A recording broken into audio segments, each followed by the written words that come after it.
Fix that. All right, everybody, welcome to SketchCraft Live. I'm Rob Duenas, and I am in full-on packing mode. Look at me. I haven't shaved. My hair is all scruffy. I'm wearing brown. It's crazy, right? My old Navy Bronx shirt from 2003. It's my packing shirt. Joining me here tonight is Brandon Lead Heavy James. Brandon, say hello.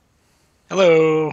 All right, so basically, this is going to be the last podcast I do now for a couple weeks as I pack everything. Maybe up to 3, depending on how the internet works. I thought, in the meantime, since I'm packing, people generally have been asking for a while that I go through a lot of my old artwork, showing my progress from when I was a kid on through till now. And because I have gone through my personal belongings twice now, since both my parents passed away, I didn't want to go through it a third time.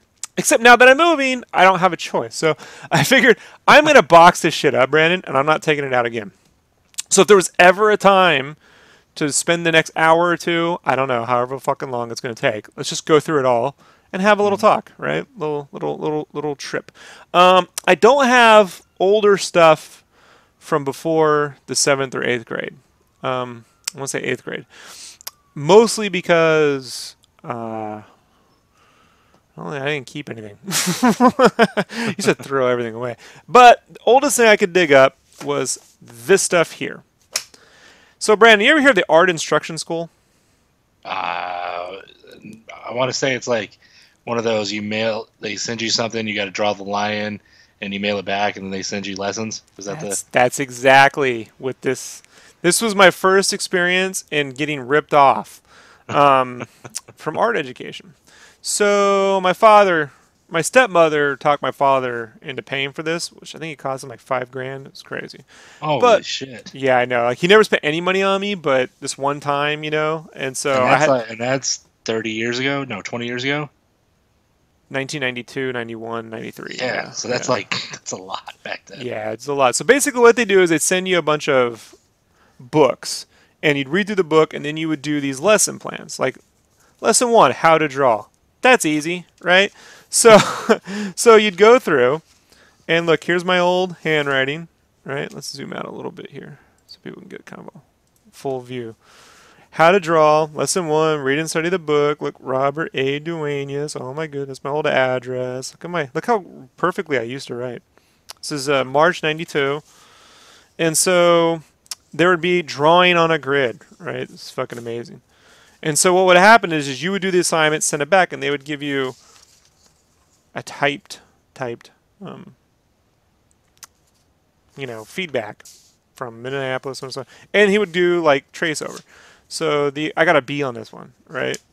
That's my shitty little grid-based drawing, man. This is so not the way to teach how to draw. But you could draw the realistic or the cartoon. Which one do you think I picked? Cartoon. Right. And so then, he would sit here with some tracing paper and go over and compare the nose placement. Ear is wider. Compare the grid. Compare muzzle, tongue, and really, I should have been like seeing the shapes and right. Rotating this motherfucker. So, but I got a B, right? Good job. Well done. Right. Lesson 2. We're not gonna go through all of them, folks, but you can see basic shapes. Like this one was interesting. So here's the puppy I drew. How fucking pathetic is that? Man, you captured the expression very well, fucking liar. So, captured the expression. Which one was this one? I got another B. Drawing what the fuck? Outline drawing. Lines in art. Outline drawing. They're all outlines. Where's the volumes? That's my shitty rows. Right? Oh, that's nice. What is this? Positive and negative 3D shapes. So this was a house drawing, right? I got a B plus on this one. Oh, fuck. So that's my shitty little house. Look at that. And Who this is gets him that? drawing an equally shitty house with slightly better line quality. Can't believe I only had this stuff because when my father passed, I found it all. He kept this. I got rid of it. My father wanted his money's worth, I think. So this one's another drawing. Got to redraw the. Sad part is how many people in Artist Alley still can't do this.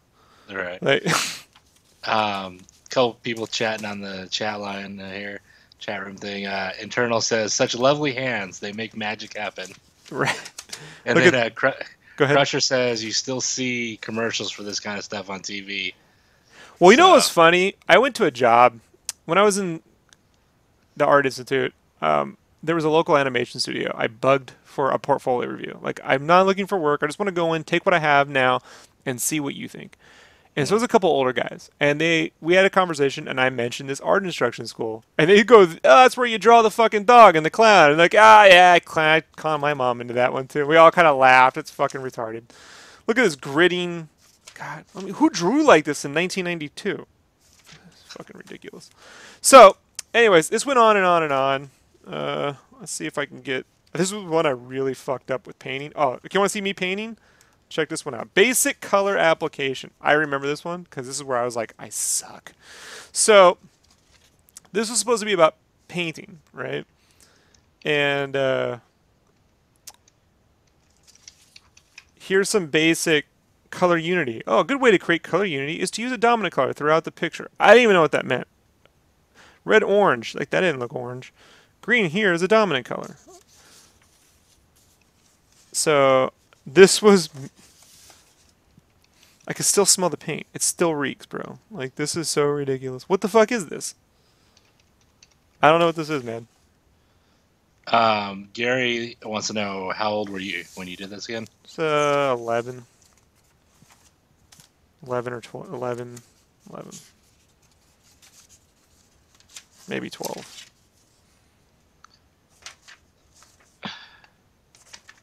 I don't know. I get a lot of B pluses. Good job on them. And then there's all this art planning thing. So, anyways, I completed it and got their stupid certificate. And that was my art instruction school. Like, what was this? I got an A minus. Look at this. Here's an A minus for this. Shade of blue. What the fuck is this tint of blue? I don't know. I don't know. Perspective advanced. I'm curious. What did I get? Advanced perspective. I'm surprised you still have these. How? Like, Well, to be fair, my father had this. I didn't have this, right? I told you this isn't perspective. How is this perspective advanced? I'm getting mad, right? Like, here are a few examples of way to show perspective using overlap tone. There's no perspective. That's perspective in like that's perspective. Like perspective. Like no, like that's not perspective. Oh fuck. Suffice to say, folks, I learned more going to Comic-Con than this. So let's move on into high school years. So somewhere the good stuff. I want to say later high school years. Let me dig through some of this really quickly. 1 second. All right. Now, you're going to come to find out that I didn't draw a lot of complete drawings. I have some. I just don't know where they went. Some of my more completed stuff, I probably gave them away. I can't believe they charged $5,000 for that. Yeah. You know, I let my father believe I learned something. Gary in the chat said that was a big fucking ripoff. That was strong. Yeah. It ain't nothing compared to the $71,000 I had to pay. Right? I'm like, shit, your debt and my wife's school debt is like nothing compared to that. So this is roughly, I want to say, senior year in high school, graduating, right? I don't have a lot through high school, but I do have toward the end. A lot of what I had during high school, either I gave away, sold, or threw away. So toward the end of my high school year, second. All right, everybody. We are back. So let's get this going. Perfect. And we're back. Okay, so as I said, we're getting down to the high school years. Brandon, you there? Mm-hmm. All right, it's okay. So now this is going to get a little weird because I didn't do a lot of final drawing. I got some here. I want to say this is my senior year / graduation. Like this was me working out comic book panels. I used to draw on the back of magazine. I got a box of these magazine backings, like for comic book backings, but for magazines. I used to draw on the back of them because they were rigid, and I hated these spirals. So this is me working out my own comics. Not a lot of. I told you it's like a lot of rough art. Mm-hmm. There wasn't a lot of finalized playing a video game. Kids supposed to be playing a game, looking at it, playing it. Here's more of those. Let me work out the whole. So, this kind of stuff. We go into the sketchbook, me drawing anime faces. I don't know, it's weird. There's good motion though. Like at least you had a lot of motion and like things going on. There's a body. Look at that. I could draw a body. Ooh. That's my buddy's art, Richard. There's me drawing. I don't know what this was. Timber. Oh yeah, this is a timber sketch. She was going to have armor made out of wood. Timber. 1997. This is me drawing when I was a security guard. So this is all from 96, 97. Kind of bleeds together. There's an Ash drawing. Remember Ash? Look at that. It's pathetic. Oh, here's me doing animated Batman. Look at that. I can never get the drawing straight characters. This is a kid vacuuming. I like the Batmans though. Like it's pretty cool. You know, you kind of have the silhouette look. Yeah. A note. Need a specific scene. That's me writing notes like you do. Very well done. Just a nice background. All the perspectives fucked up. I mean, I kind of get where it's going, but look at the lamp. Totally. There's that kid playing video games again. This is just me trying to work out my own little comics. There's a Miller Batman. Oh, I could do a side view.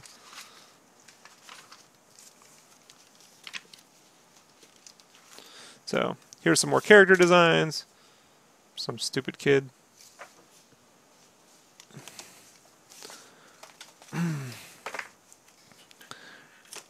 We can get into some more finalized stuff. So, this was my first time I did test for a comic book at Comic-Con.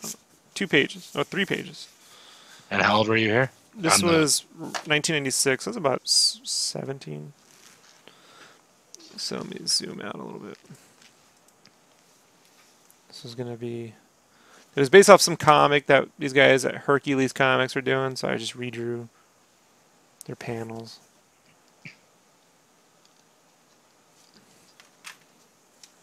Like I actually drew in my own sound effects.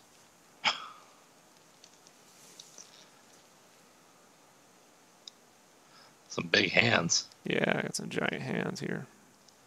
A steak knife. It's my some knife reference was whatever steak knives I owned. Like my speed lines. Oh yeah.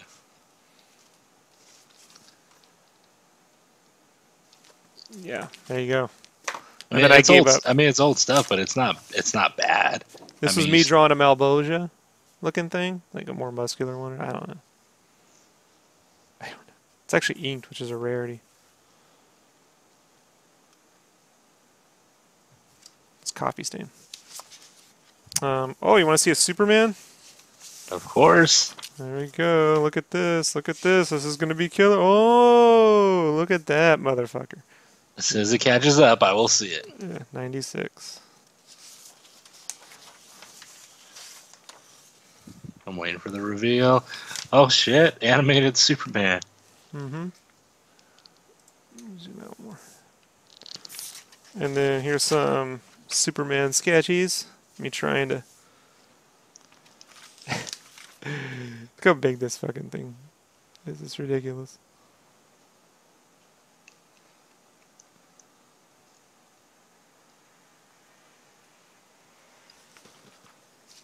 Oh wow. Yeah. And then He did. here's an... Go ahead. I was to say he did not miss chest day at the gym. He is No. all chest. There's an Ash.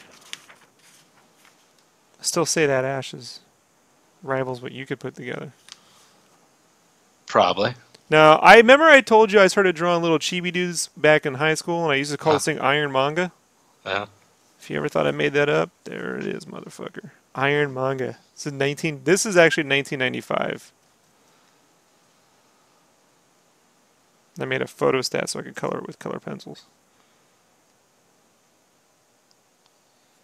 Even came with a logo. Just made it some Japanese shit. I don't know what that says. Right. It just looks Japanese. You know? Like this I probably spent 2 weeks on, just trying to get all this armor and stuff, you know? Uh-huh. I think I got the reference for these kind of boots from like Youngblood comics, you know? But you can kind of see like what I do now with the crazy shit, like here, in a way, right? Like you can kind of see the Yeah. All the extras, the bolts. yeah, you can see the mindset at an early age. Now, here's a nice Tom Hardy. It's 97.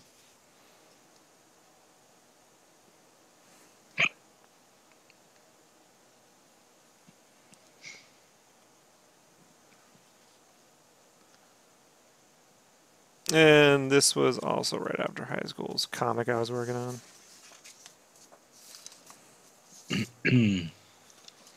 Crusher says nice. And Ashley's gone right now. She'll be back when we get back from Idaho. So this was that comic. Those pages. This was me doing a test, body test for that. There's another giant. I don't know what the fuck that's supposed to be. So I mean, we come a long way, folks. What I'm trying to say. Like, no, this was a character I was trying to draw at the time. I don't know, some pirate chick. Holy shit, that dude's got a big upper body. Yeah. There's my Flash. That's really pathetic. And then there's a Batman. But you know, you could still see some... That's from my own little comic I was working on in high school.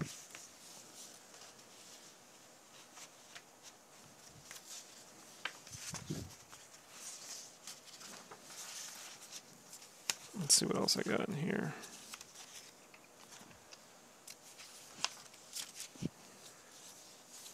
Well, let's see. There's a Martian Manhunter, Flash, Kyle Rayner. Oof, it's tough. This is all 97. My friends would tell me, "You draw better than me, man." I'm like, I suck. Like, there's a Nightwing, which I clearly redrew from something in the comic. You can tell by the posing. I don't remember drawing it, but I clearly redrew that from a pose. I was really big into Ash. There's an Ash sketch. And muscles. And here's me trying to draw like Ash flipping off a building. He's gonna do like a backflip. Never finished it. It would all smudge, and I didn't have a light board. You know, I couldn't afford things like light boards. So I would just, as it got messier, I would just give up and move on. And there's a really fucked up Nightwing. Pretty wild you kept all this. Like, I mean, I have some pieces of older art, and then I start looking at it, and I just tear it up and throw it away. Well, it goes in a bin, and I sealed it. Like, look at this, Batman. This is really pathetic. That's really bad, Rob. Holy back. That's tough. That's a tough one to deal with right there. That one. Crusher says, "Do you lift, bro?" Yeah, well, this is before all that. You know, this is before all those nifty catch lines. What else we got here? I got some other stuff in here. Then we can get into some of the stuff I was into in the Army. So let's see. Josh White says, "Haha, that long crotch Batman." Yeah. This is 97, so this is when I really started to try to learn basic. You know, like taking the Tim stuff and kind of trying to learn basic form, but she's still top heavy. But, yeah. I figured I could start with the Batman animated series stuff. I was like, I could start with Bruce Timm. You know, like I felt I could do that. I could do that. So stupid of me. You know, Right. that looks simple. I could do that shit. Sounds like me now, where I'm like, I could get these flats done in a couple hours. I could bust Yeah, I'm that. like, I'll see you a week later. Let's see what else I got in here. Oh. Hector says it's like a Batman Popeye. Yeah, it's tough, guys. That's why I stress over construction. And I go, well, yeah, I mean, you could just draw some shit. You know what I mean? But so what? All right, let's get into some, like, what I ended up with. The last thing I drew before I joined the Army. That's probably a good time to segue. So all this comic book stuff I've been showing you, like my ideas, was me trying to do this comic about kids who kind of tried to be like vigilantes, and they wore costumes and ran around their town, and then they got caught up in some real shit. This is 1998. And so I took 3 months off work, went up to Montana, and drew this. Almost completed before I joined the Army. So this is me drawing an establishing shot. These kids are going to climb the hill. This is something I used to do every day after school. Is I'd climb the hill with my buddy, and he'd ride my bike, and I'd sit on the handlebars and try not to get killed. So this was going to be those kids doing that. And as you can see, like, I just couldn't draw things like hair or hands, so I'm exaggerating things for my lack of ability, right? Right. Which, you know, that's the life-ill way to go. And so, and I didn't understand a lot of perspective. Let me try to zoom in a little bit. So I would do things like, you know, you could create the illusion of like a hill by just doing a curved line, something behind it, and a curved line. That advanced perspective class, right? Here I did draw the bike in reverse. You know, that's a big two-shot, one and then two. Right. And then a close-up. It was very cinematic. I felt that was very cinematic of me. As long as you kept it in the grid, right? Kept it in the grid. I didn't do the grid. But then I was learning how to try to creatively crop. You know, like here would be the bike wheel and then whoosh, you know? And then you would go back into their heads, and then there'd be like a honking, and then a typical manga kind of like, And then I couldn't draw cars very well, so this van was my buddy's van, and this was my car at the time. Just like looking at it, like I could kind of draw it, and it kind of turned like so bad. And then I draw this other shit going around, so I didn't. Right. Yeah. Hector said it looks like the store brand Richie Rich. Something like that. That's funny. And so he would hit the brakes, and then he'd go flying into stuff.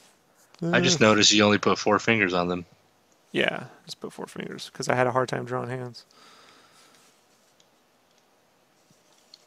But look, thin panel, 1, 2, 3, 4, classic Savage Dragon. Yeah, it took me 3 months to do this. It's to sit there trying to figure this out. Those are some smooth lines, though. Like, for all else fails, like those are nice, smooth, solid lines. This is the kid playing the video game. So, you know, I only had to work it out 3 times, and I could sit down and redraw it again. And there'd be the kid talking to his dad, and kind of see this stuff. And then it would be about the kid had to, you know, make dinner, do the dishes. It was basically my life, right? It's what every kid does is when they first draw a comic, they just write about themselves. So that was like, I had to go make dinner, do all the work, do homework, read Wizard magazine. Like I gave myself little fins in the tub. And then at night, this is going to be a big 2-page spread. I was very proud of myself on this one. It's a big 2-page spread. And he would leap from the branch, and there'd be a little humor here where the branch broke, and he hovered in mid-space. You know? Yeah. And then he'd fall down. I don't know what this is. It's like, shh, and he falls. And then this is him trying to climb over the fence. I worked very hard on that one. The reaching. Like he's reaching. Eternal asks, when did you start drawing video game art? So I'm guessing, like, maybe when did you start? We'll eventually get to that. Okay. In high school, I would draw things like video game carts, like Nintendo systems and stuff like that, and controllers for still life. So I don't have any of that art. But instead of drawing fruits and vegetables, I draw Super Nintendos and game controllers. I would draw Mortal Kombat, like Scorpion and Sub-Zero. So this was all. This is where I start. I stop. I got this far. Where they go to school and they get this shit lunch, and then I got this far. This lunch scene. I'm trying to draw all these kids sitting on tables, and then I joined the army. And I didn't draw anything again for almost 8 months. 8 months.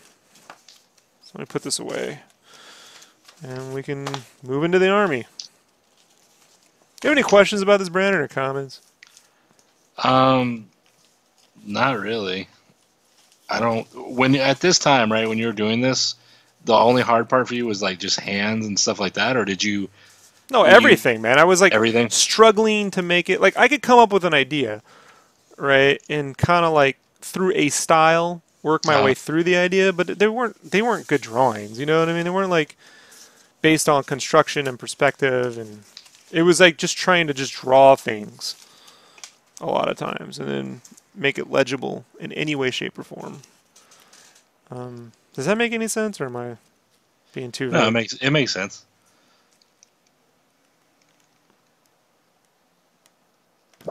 Alrighty. Let me see if I can find. Do I have anything from my time in the army in here? Let me see if I have anything from my time in the army here, because I might have. A lot of that stuff I started drawing and then stopped because I suck so bad. I got stuff from right after the army, right? Okay, so this was the last. Check this out. This was the cover that would be to that comic I did. Right before I went to Montana, I drew this cover. This would be the wraparound cover. That was the idea. That it would be all these kids. And then as I was inking this, I was being paid to look out a window. One of my many security jobs. I had to stare out a window. It was supposed to be for 3 weeks. And for 6 months, I had to stare at a window for 8 hours a day. And I was losing my mind. So I finally gave up and started trying to draw my own comics. And the car was stolen while I was inking this. So the property manager came in and was like, "You're fired." I'm like, "Perfect. I want this fucking job." So pissed my dad off, something fierce. Alrighty. I don't think I have anything from my army time. Yeah, I got stuff from right after the army. So we can kind of do that right now.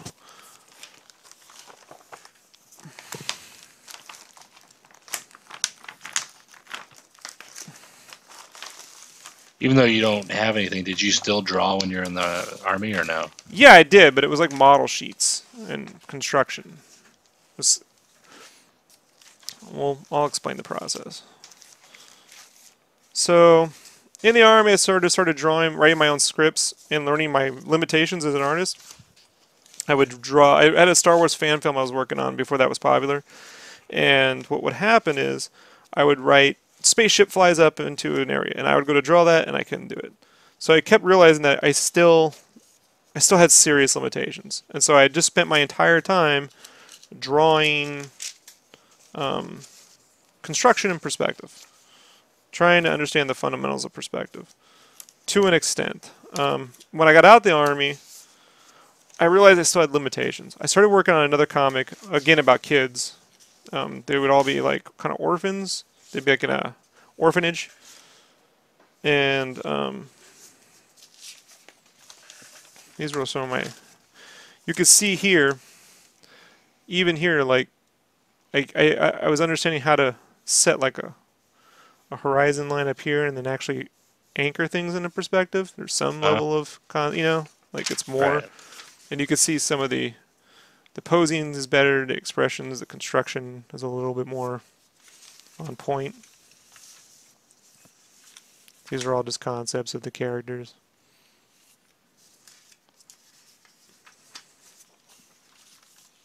And then, like here's, you can see that character construction versus the Batman with the giant crotch, right? Right. Right. But you don't see what you don't see in any of this is you don't see giant porno babes. All right. Right? You don't see me drawing like chicks with their tits hanging out and ass hanging out. Like this is going to be about these kids, and then they meet this girl who lives in a water tower, like an empty water tower, and she ends up saving this one kid, and then they end up getting this adventure. And I wanted a girl who had some weight, you know, like looked like the women I knew, you know. So you almost, Like, when you look at it, you almost made Stranger Things before it came out. Look at that. well, a product of the '80s, and this would be like I was doing different concepts for this water tower. And, I actually did sequentials. Let's see if I got those in here. I got as far as sequentials, and then they were still flat. It was like a lot of straight-on drawing. You know, does that make sense? Yeah. You'll see in a minute. I found some stuff. So, and then I joined the Art Institute thinking, this will help me. So here again, here's some more sketch ideas. If we come here, like me trying to figure out like a logo. And, some more character designs. You know, but all right, so we move on from that and get to these sequentials.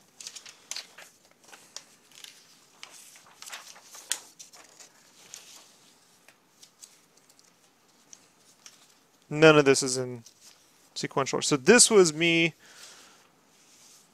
Oh wait, thought that was sequentials from that comic here. So.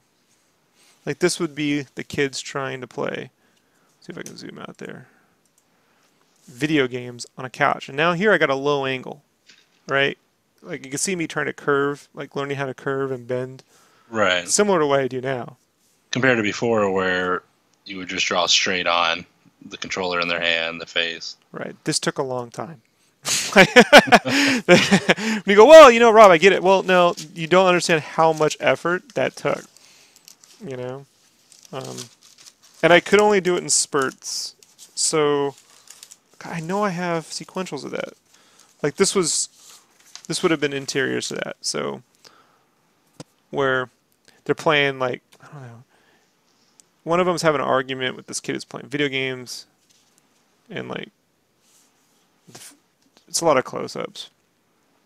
They're looking. He's hearing the cat get into like some food. And then they get up, and then he tosses the bat at the cat or fucks with them. I don't know. It's a lot of straight-on drawing, you know?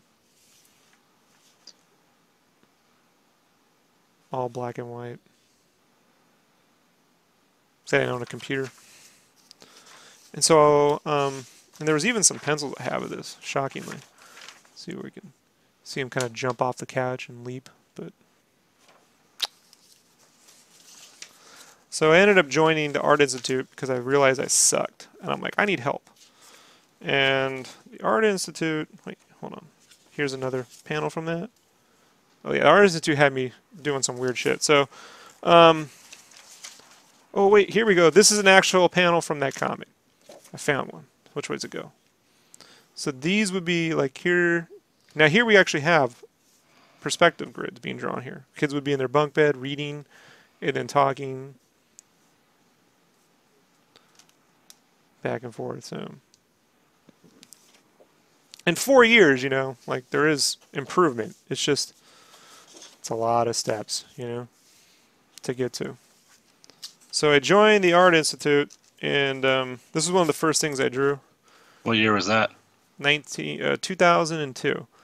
So this was me doing concept. This is the first time I really tried to do a decent piece of fan art. And this was my idea for the clone troopers before they were announced. I just heard there would be these clone troopers, and so I gave them Spartan-like armor. And there'd be this lightsaber pointed at them. And actually, go ahead. What's all the... Is that rain hitting them? Yeah, that would be rain, and so I would add the raindrops digitally. Okay. I bought Painter and got a new computer. And then I have a color version of this somewhere. It's colored pretty poorly, but that would be Plo Koon because he was the long neck dude.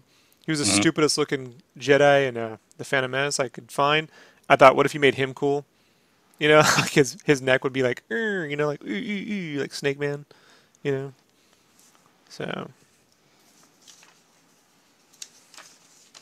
And these are one of my guard reports, and then me drawing all the concepts for the comics on the back of them. That's what I would do all night. You know. So I left security to go join the army and learn how to draw, and came back to doing security and drawing on the back of my reports. You know. So this is one of the first times. Okay, so this was one of my first assignments at AI. It had to just be like you had to do a drawing and then render it in color. So it had to be a story in one image. So I had this idea of a mother with her child protecting her, all this stuff strewn out, and then it's dark shit, right? Yeah, it's dark Rob. And then I actually colored with markers. This is the first time I ever colored anything with markers. Want to see it? Mm-hmm. Still have it. Right here.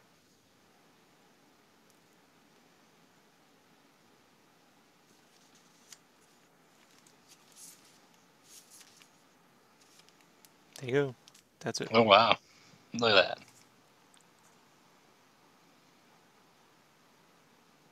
Pretty dark, man.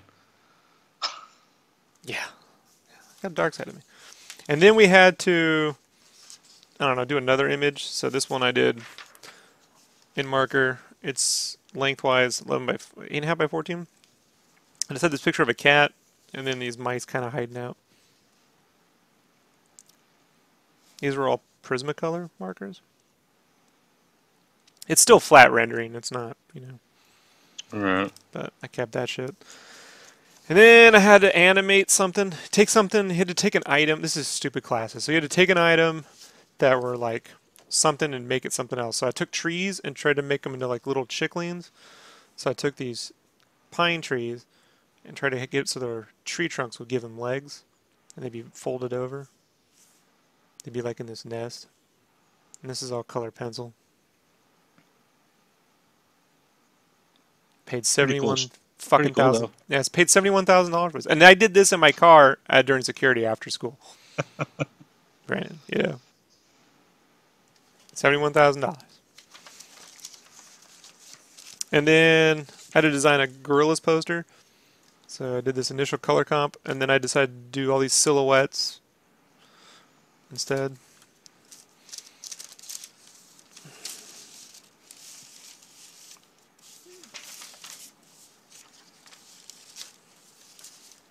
Where else are we at? Here. Here's me drawing a Princess Leia. Oh shit.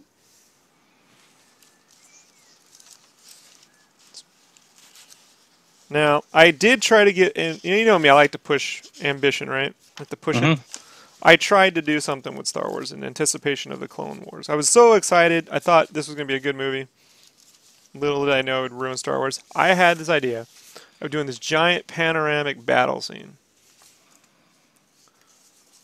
where it would be 4 sheets wide, so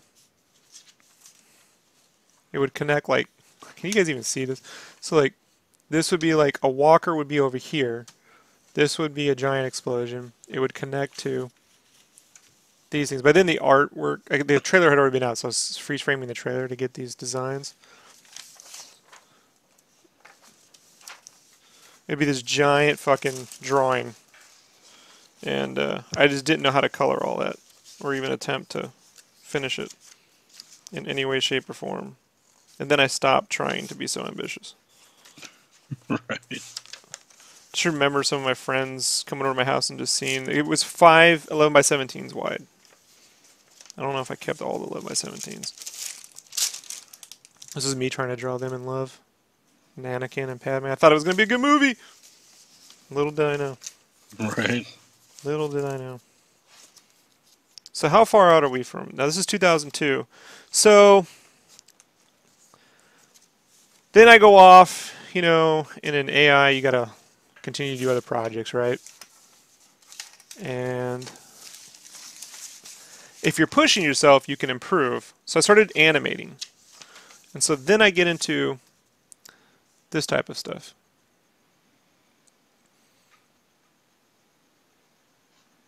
Where it's like the idea of character animation and storytelling on some level. Mm-hmm. where there's going to be this little genie trying to convince this chick. This was a girl I liked at the time. I ended up dating her. But, so I was like, just trying to get her to try on different outfits or something. Mm-hmm. Was the idea. And then I would have to animate it. I don't think we ever got that far.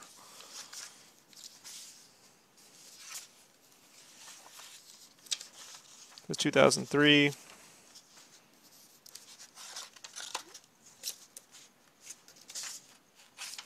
And by 2004, after all that stuff, we're at this level of composition.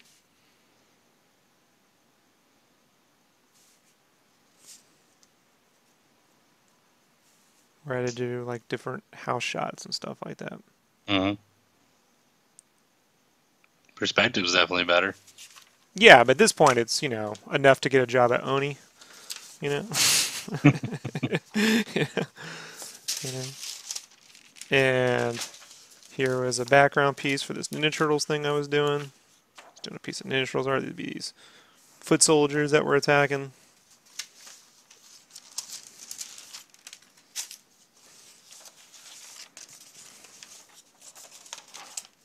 My initial sketch of it. I'd have Donatello or Leonardo in the front.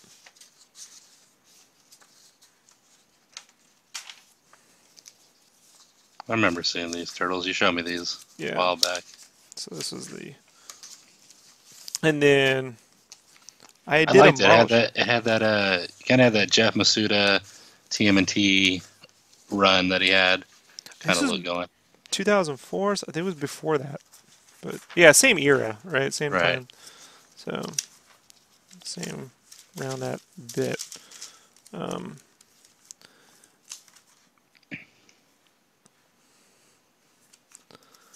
I got some more here. So here's a Michelangelo I drew.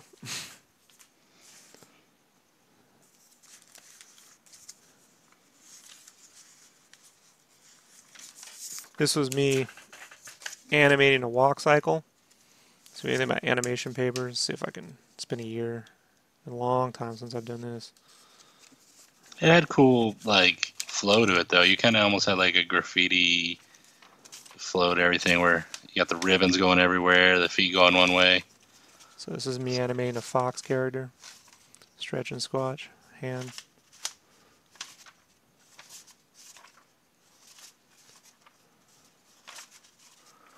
And how it would generally work is, I don't think these frames are set up right, is that, I did this so much,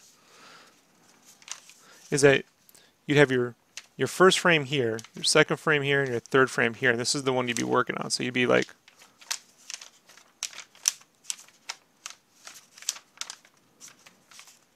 you make them, you draw the motion path and put the placement. So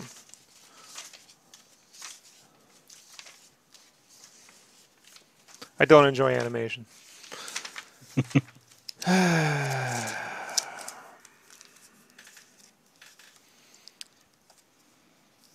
And then I tried my hand at drawing my own comic again. I want to see me drawing a Catwoman. This is pretty bad. There you go. Couldn't draw women's faces. Faces were fucked up.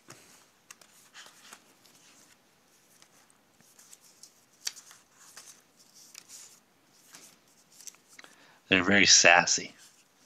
They're very sassy women. Are you going to show the red Monica? If I can find it. Here's 3 more frames of that Clone Wars thing. Like, these would have been battle droids that go way over here. Like, I think it was almost 6. There'd be a giant spider thing. Mm-hmm.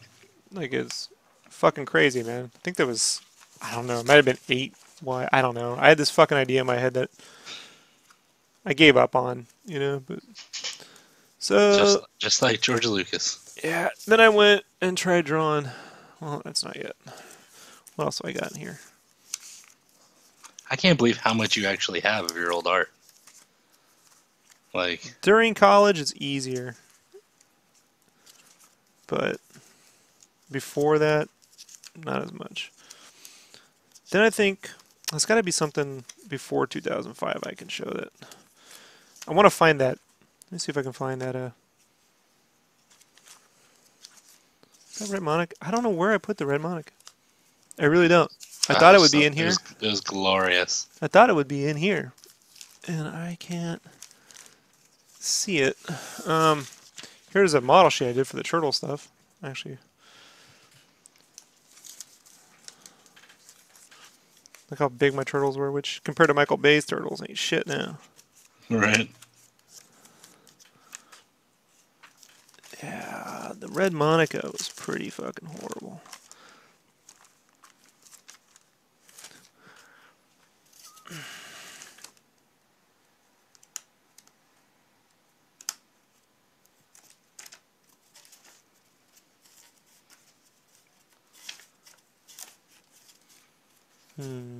It might be in another box. Give me 1 second.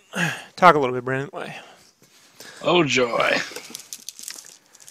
VF Illustration says, how's it going? Hey, VF. It's going through old artwork. Rob is showing years of progress and good art and bad art. And We're at 2003, 2004 right now. Oh, man. We got another 14 years ago. 12 years. Yeah, well, it gets easier as we get along. Right. All I'm trying to do is dig up that red Monica, because that would be a good example when I was like... Oh, man. It was... I showed it to you, and then I could have sworn I put it in this box. And I don't see it. Let me take these drawings out. See, a lot of my stuff in here are just like frames of animation, like tons of frames of it. Mm-hmm. There's a lot of that going on.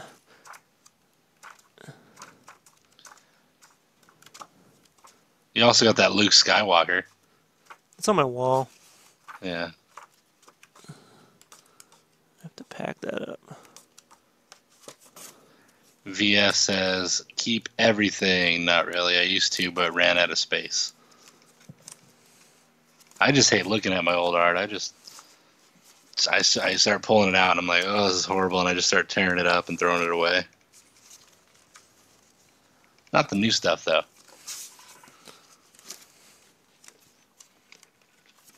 Not 2016 and moving forward. That stuff I'm keeping. Yeah, it's not in there. I'm going to take one last look. It has to be in this stuff right here. Otherwise, I'm going to move on. For the people watching, Rob is searching for a Red Monica drawing he did. Red Monica is a character in Battle Chasers. She's very voluptuous. And Rob drew her, and it was...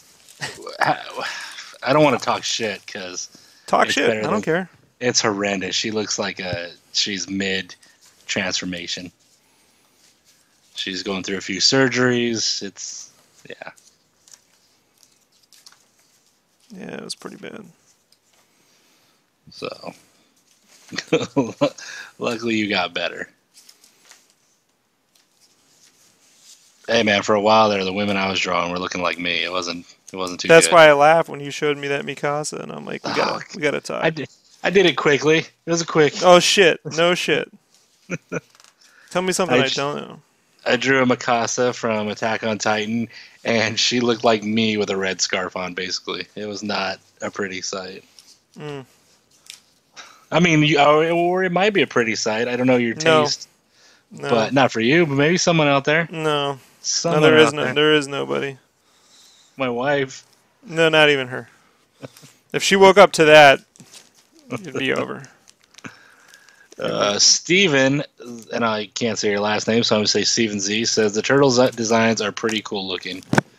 That's what I thought. I mean, maybe not this one that's on screen right now, because they got kind of the Super Mario live-action Goomba look, but the one you show with Raphael and Michelangelo, those ones were pretty cool, you know? Well, those were the ones that Scott Cohen was drawing Turtles over at Mirage Studios.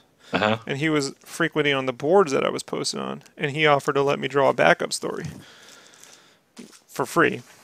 And I was like, awesome. And Peter Laird was like, I don't like his art. So one of the many Rob's Never Drawing Ninja Turtles conversations. Stories. Yeah, one of the many. Hey, look, if you're gonna be denied, at least be denied from the guys at the top. You know, Right. don't let it be. Yeah, I can't find that red Monica, man. I'm a little bummed.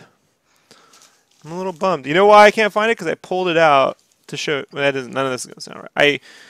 I showed the artwork to you, and then put it somewhere that would be for safekeeping, and now I can't find it. To never be seen again by human eyes. I didn't get rid of it. It's not like I'm against showing progress, you know. Right. Yeah. Like I don't mind. I just don't know where that went. Am I missing something? Has to be.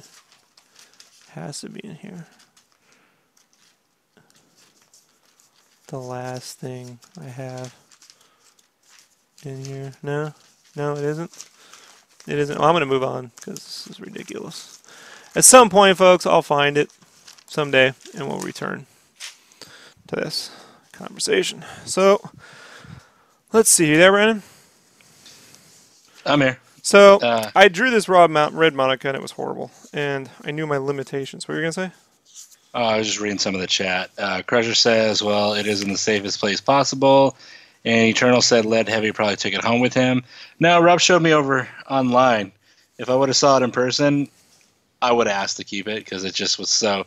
It'd be a good reminder. I'd put it above my computer desk and say, you know what? I can get better. But I own enough of Rob's art that I didn't need another piece of it. So here were some more of those house sketches. And then we get into the Ninja Turtles pinup stuff. This is 2004. Splinter.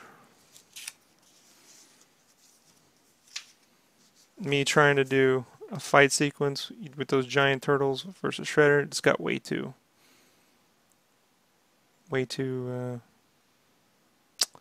just not my thing, man. I don't know what it is when it comes time to doing that sort of thing, drawing typical comics. My mind doesn't work. I don't know. I start to do it and then I'm like, I'm not feeling any of that. Like, I actually drew these in pencils first, so you can see those were me trying to do my own inks.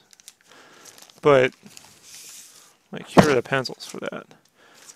And so, I don't know, man. Like, it's so ridiculously bad. Like, this Shredder's so huge and shit. It's just weird. It's weird art. It's still trying to, like, be designy and not functional. That being said, too, like, I never felt the connection to mainstream comics. You know? Mm-hmm. So, I don't know. Here's the Donatello. I had to piece everything separately because I had a hard time working with layers. I did this Teen Titans piece for Comic-Con, their souvenir book. That would be that. It's all super animated. Me trying to be all simple-ish.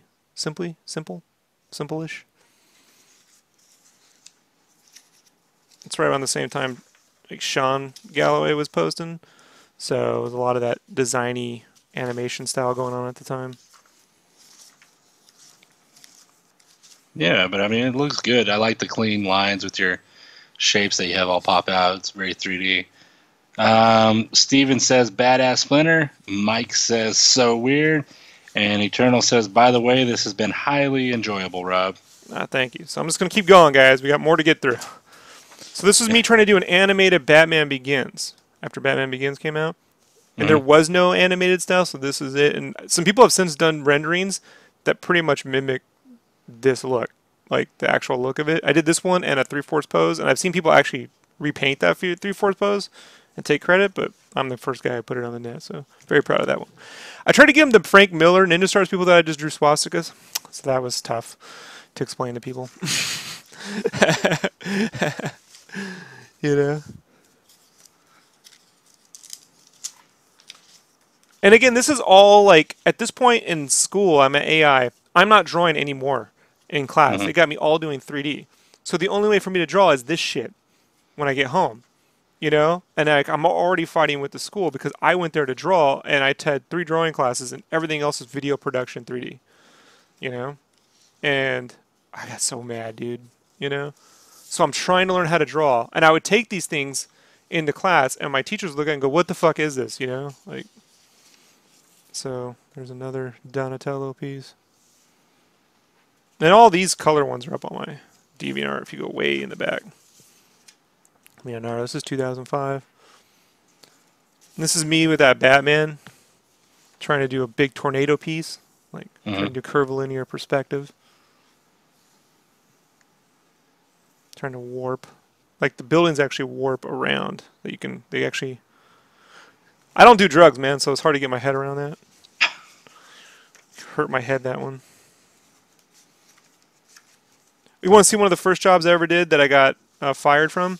It was a local playhouse, and they were doing this thing on 9/11, and I took these photos of the wreckage from 9/11, took the scene from The Matrix where they're all walking, you know, the side view, and I comped them together. I said, it'll be something like that. And like, oh, that's awesome. And so then I went and drew this, and they were like, what did you fucking do? I'm like, well, I drew it. They're like, no, we want that photo thing. You fucking art sucks. They weren't even nice. So I got let go, and they just kept the photos.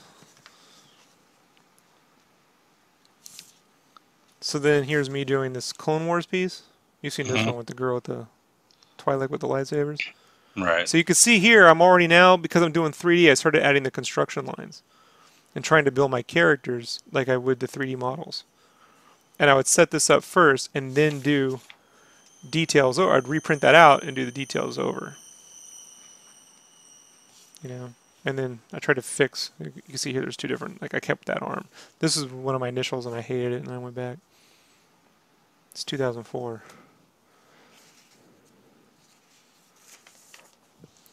Same with this piece. Mace Windu with Jango Fett and tons of spaceships. I just didn't know how to take, it was hard, man. You've seen the color version of this. It's a lot of craziness. You know, so what I'd try to do is I'd work on my comps, my ideas for this stuff in class, in construction, tinily, small, and then blow them up and try to draw the stuff when I get home. You know, that's the idea. The idea of it.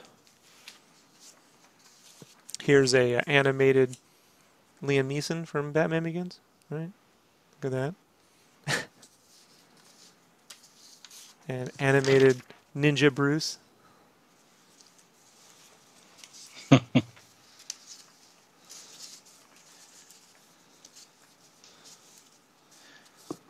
VF asks, Art Institute, did you like it? I left after the first year. It was getting bad when I went. No, it's fucking horrible, dude. I hate it, you know? But I was already too far in to justify just quitting. Right. So I stuck my way through to at least get the degree, and it was horrible, man. Let's see if I can get to some stuff here. I got tons more. I'm just trying to figure out what order into showing it. So,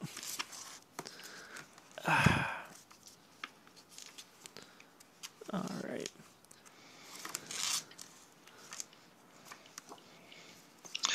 Mike in the chat was expecting you to go on about how much you hate the Art Institute. He was I hate it. He was like, don't go there. Here it comes. Well, this is all the art I was making while I was at the Art Institute, not for the Art Institute, because they wouldn't let me draw. Right. So this was the 2 pages I sent as a test to Mirage Studios. It was going to be this fight sequence between foot soldiers and Raphael. You know?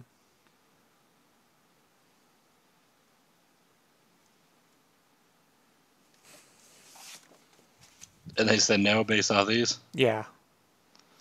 But they're pretty good. No, they said no. I suck. I mean, it's better than some of the stuff we see now.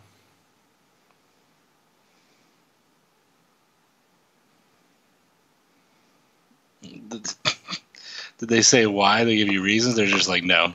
Turtles are too big.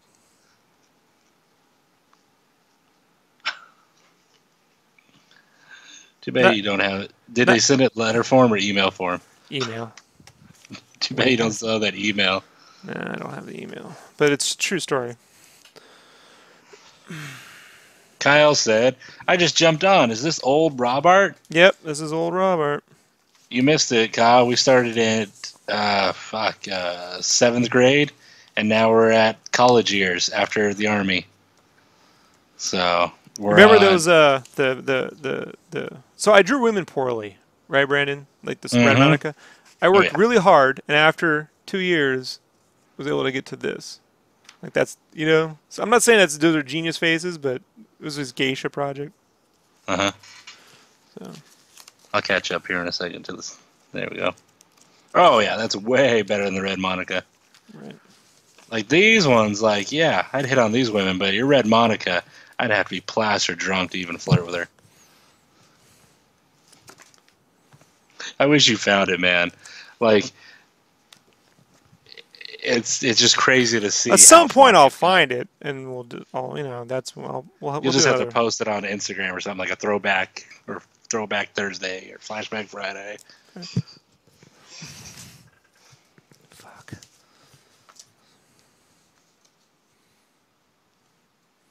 Yeah, so these were model sheets for that geisha project. It's a school thing. Not my idea. So, I'm trying to see if now's a good time to segue into my initial pitch to image. Probably. Segue it. Do it. So I was posting a lot to this forum called Sketchboard Sessions, and that's where Sean Galloway was posting at the time, and Scotty Young was posting when he was brand new, Mark Brooks was posting, Joshua Middleton was posting. Everyone from the early 2000s. I kind of got big. John Boy, all there, right? And I was posting the turtle stuff and making some friends, and this guy, Adam Kogan, who is a video game designer, hit me up and said, "Hey, you want to do a pitch for a comic book? We're going to call it Summer Vacation or something." And I did some initial designs, which I know I've since deleted somewhere, and it just wasn't working out. And so he had another idea for a book called Mosaic, which was very Hellboy-esque. It was going to be this kid trapped in a dimension that was pulling different dimensions together. Was the idea, right? And it was very, very like he had a couple initial sketches with this guy did very Mignola-esque. I looked at it and said, well, I don't really want to draw like Mignola, but I'm like, what about Labyrinth, right? Jim Henson, like that I can see myself doing. And so I said, hey, what if I did this more like a Jim Henson thing? And he said, all right, let's see what that looks like. So this is 2005. That's what I did. And I'll show you the initial development for that right now. Show us, Rob. So, yeah, here we go. So, The excitement is real. I did every panel as like a giant page. I blew up every panel. Like, these are all the actual pencils. Oh, that's cool. Background.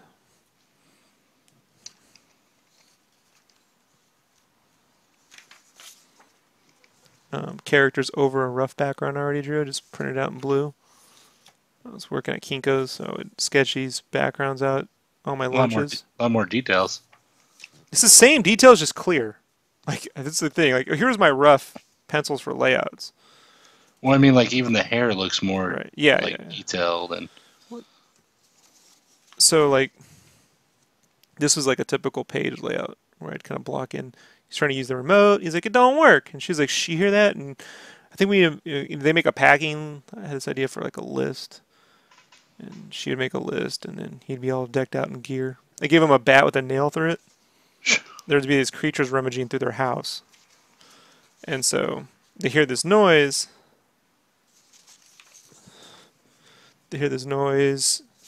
Oh, here. And they go. Initially, it was like this giant page where you go here, here, here, here. It chases them around. I thought it said you could loop, but I overcomplicated the layout and started to try to refigure out like Z patterns. That's why I was telling the other night about storyboard layout or like comic book panel layouts. Just stick to a fucking Z pattern. And don't draw every panel as a single page. It's ridiculous. But you're about to see me do that because I saved every fucking page. So ridiculous.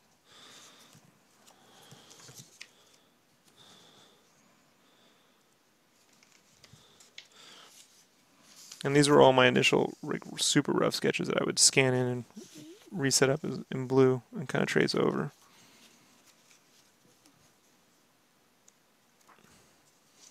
So you can see here,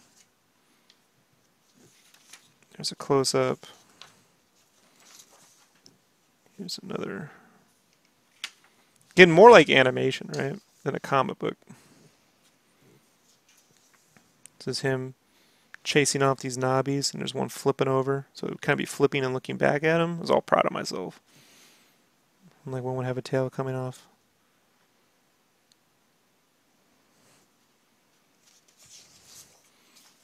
Here was another. This is 2005. I have 2006 versions, but I'll try to stick to 2005.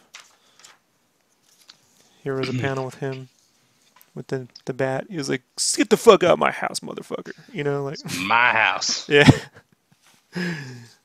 VF says, "This is great to see your method as you learned more." Yeah. Definitely has a cinematic feel to it, I want to say. I mean, I guess animated, cinematic, you know. These are like storyboards.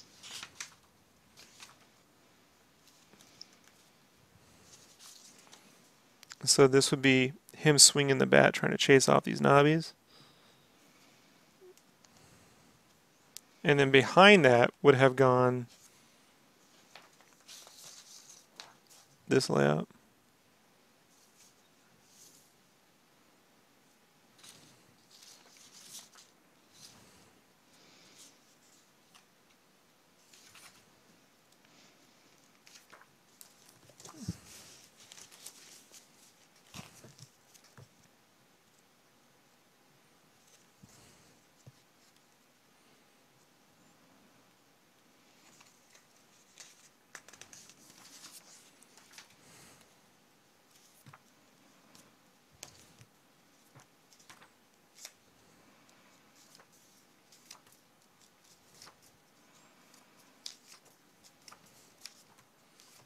Let me see.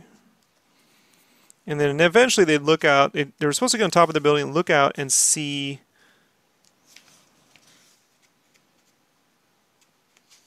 this landscape.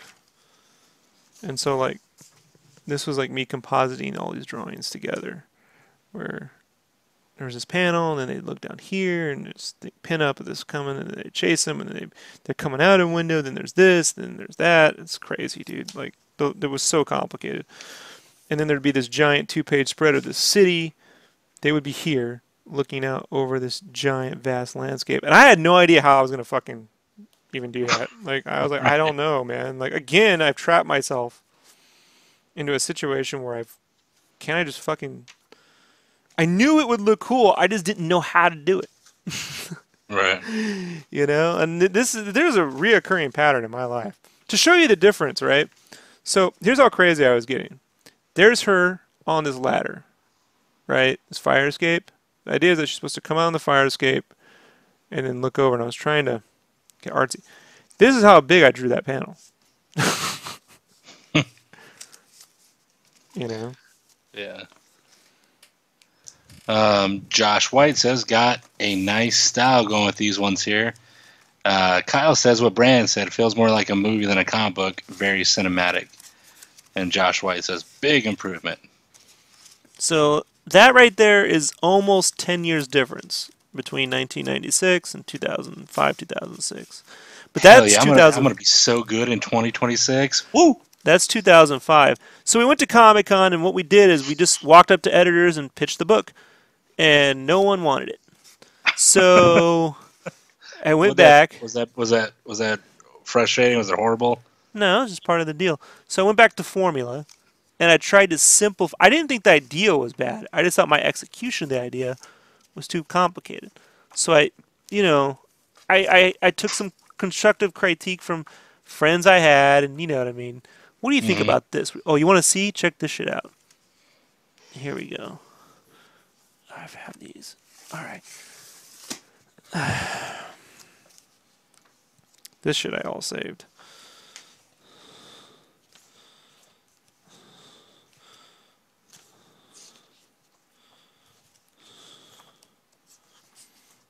Where'd it go? God damn it. Here we go.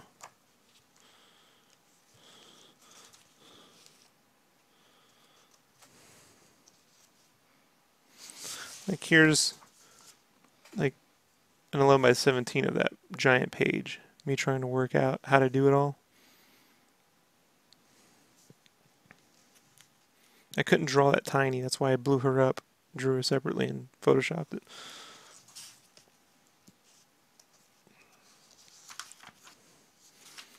Here's a giant. This is 11 by 17, folks. This is their living room.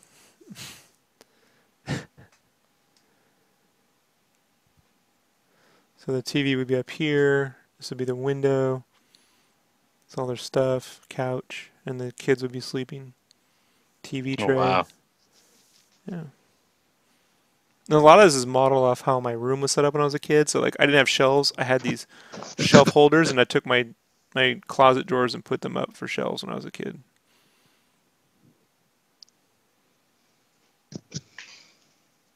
And my blinds were always broke when I was a kid, so that's how they used to sit. But that big 2-page spread of the landscape, like well, first off, here's that final pencils of that big page, like with the fucking. How did I draw that with a 2B? It's ridiculous. And then I tried penciling that giant page, but it never had the depth that I was going for. So like, here was, yeah. Here's where it kind of like just got it done. So big it can't really fit.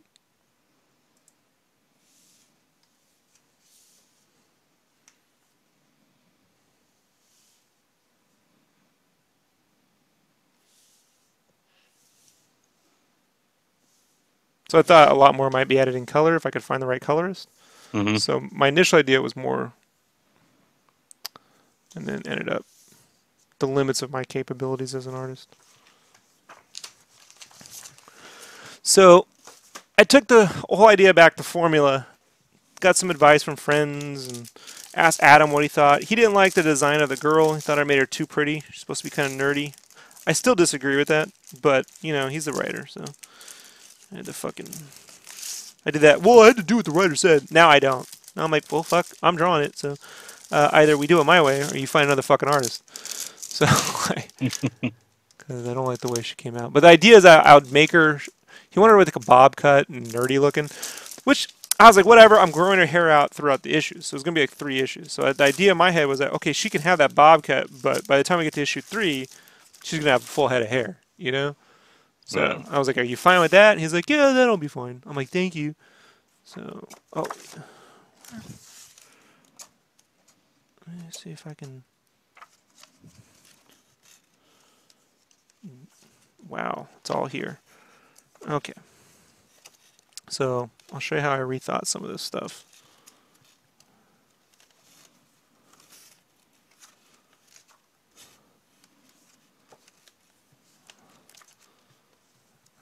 Bear with me, folks. Is this interesting, Brandon? Or you bored? Not at all You for having the fun? board part. Are you seriously? Or are you just No, being I white mean, ass? I'm not a big fan of like landscape drawings, so this is the part where I'm just kind of shut down. I'm like, all right, I much prefer seeing the characters with the guns and the bolts and the things like that with all the details. That stuff's cool to me. Maybe it's because I can't draw landscapes for shit, so that's probably why it's not interesting to me. Or I don't ever try to, or only 3D stuff I've done is done 3D work for you. So Yeah, you don't understand anything about drawing backgrounds. So thanks. I like that. I like that segue of, hey, are you interested to? Just gonna shit on you. yeah.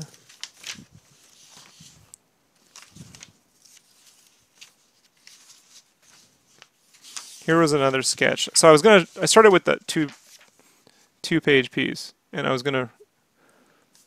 Which way does it go? I think I inverted it. Far more complicated. So I'm actually gonna stick buildings out. I wanted them all wedged in there. I've realized that my scale was too big, so I wanted upside down cities. So there'd be buildings that were actually upside down. There'd be I could go into a giant tree that had castles shoved into it. And then their homes would start there.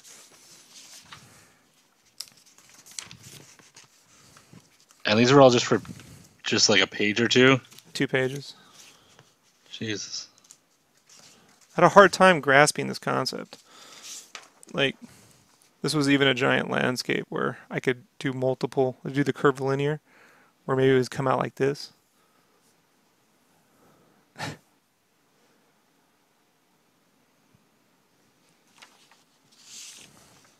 That's wild. That'd be This is another test thing where maybe I tried putting like shove a spaceship in here.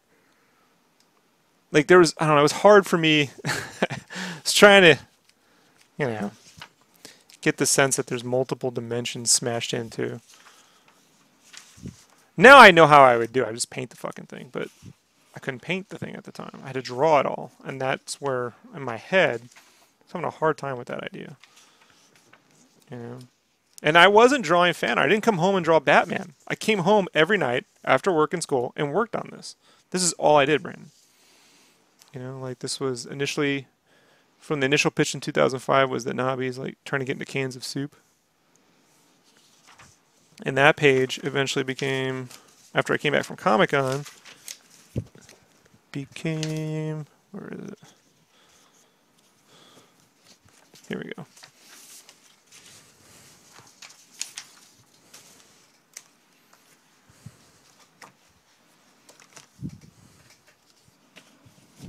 That page became, in 1 year, this page. I redesigned the Nobby so they had packs and gear, and there were foragers, and they had these similar masks. It turns out they have a similar mask to the kid. So that's so much detail. That's a lot going on. Is this when you had Diego color stuff for you, or is that later This on? right here, yeah, I paid Diego. I found Diego and paid him to color this. And got a daily deviation. I think it was my second daily deviation. So, and this is that one panel where they look down the stairwell. Here, they look down. So it's there, here. And then they're coming out, they run. They're trying to get out the window. You see an exterior shot. They look up. And then you would see that 2-page. And this is a printout of the colors that we kind of coded. He did the initial rendering, then I had extra light sources and glows and shit, because, I care about that. And this is colors of when he fights the Nobbies off from take 2. This is the color version of that shot.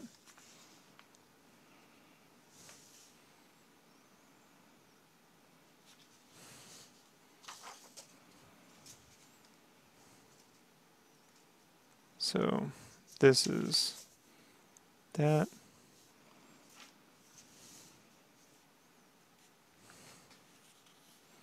Oh, wow. This is them packing the pencils. All on one page, no extra panels. And then there's the color. Oh, look, she has big feet. Oh, my God. Oh, look at that.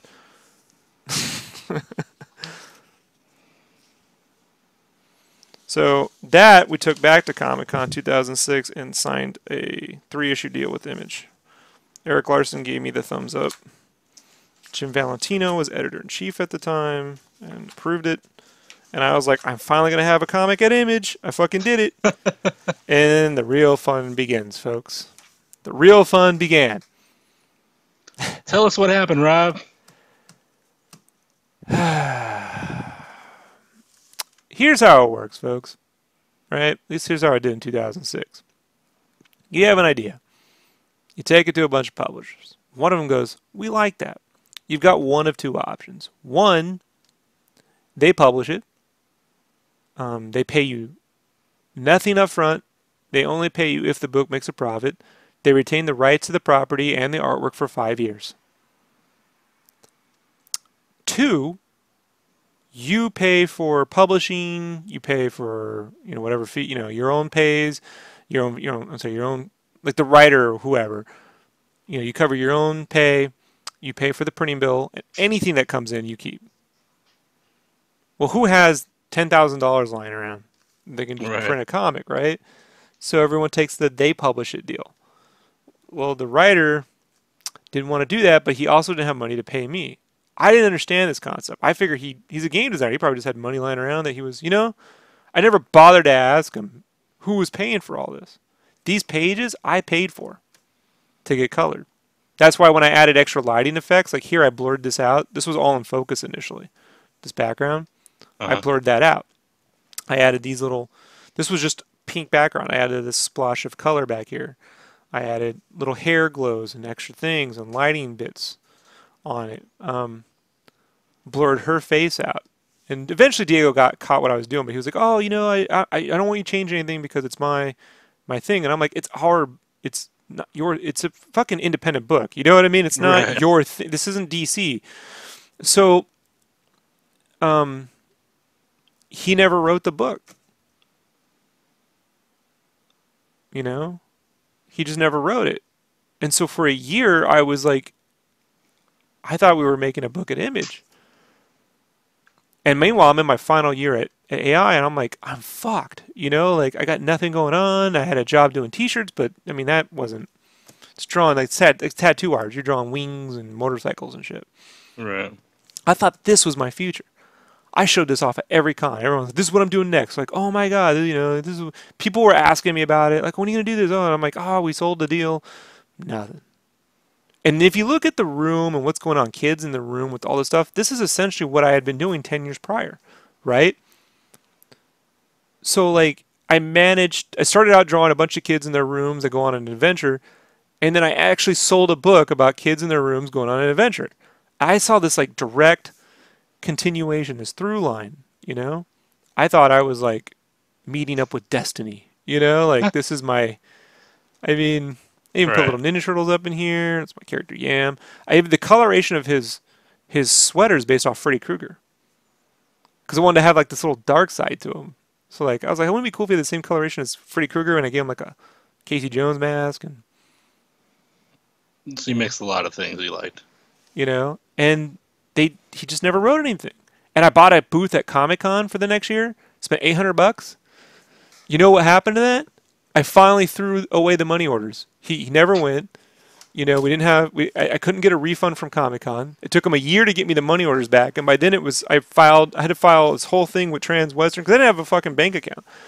If I just wrote a check, I could have canceled the check. Couldn't ever get my money back from Transwestern, and so I was out $800 plus the fucking $40 a page I paid for 40 times 6, $240 I paid Diego to do all this stuff. That's crazy. I was at about $1,000.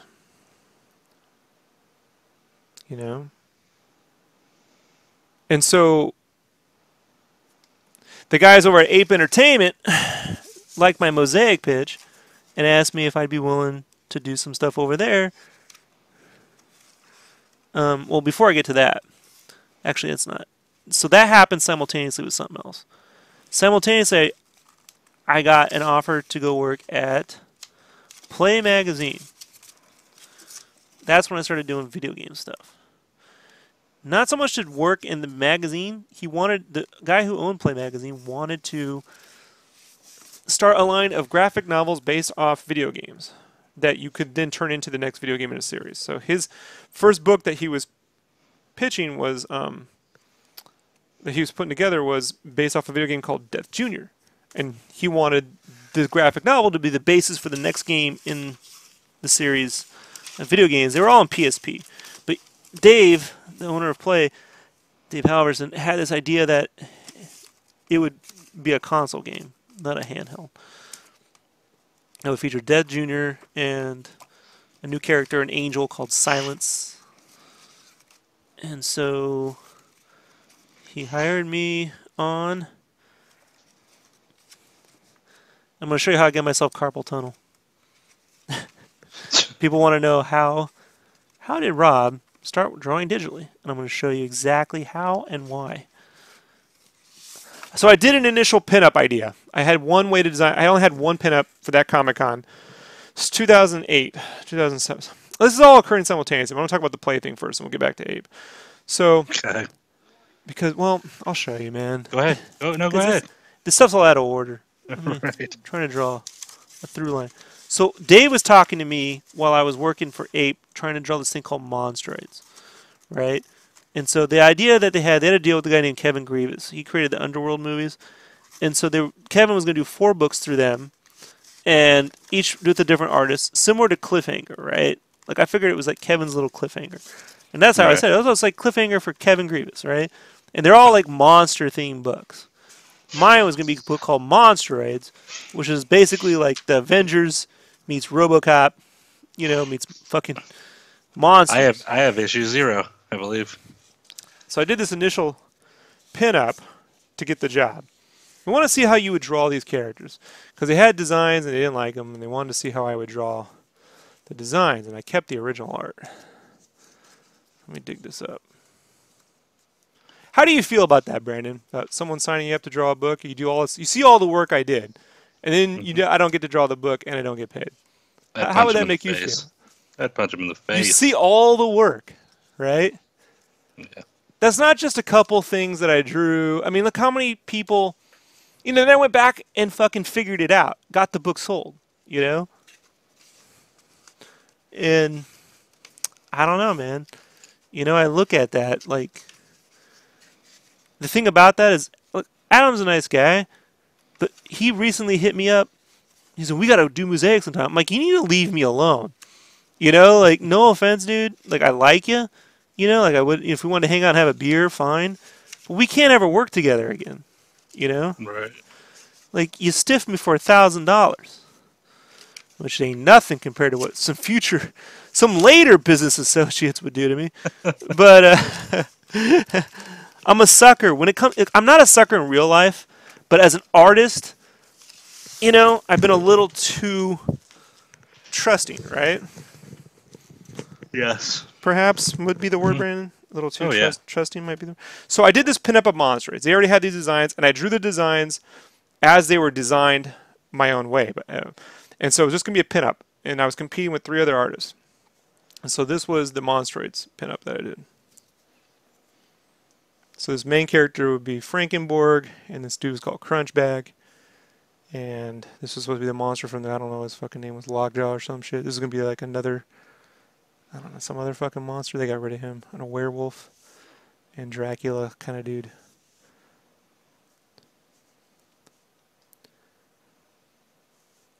And so they liked the pinup. And so I got Diego picked. They had their own colors they preferred, but the colorists didn't want to color my art. They would only agree to color the book if I stopped drawing all this stuff. Like you could see the little gears. Like I actually drew all the gears in his gloves and stuff. And so Diego didn't mind drawing my stuff. See, this is when I started to experience, if you just did less, we'd be willing to work with you. Now, I wasn't missing deadlines, in case you're wondering. I met my deadlines. I just wasn't taking on other work or doing, like, commissions or, drawing fucking pictures of Batman for fun. Shit like that. I was just doing this stuff.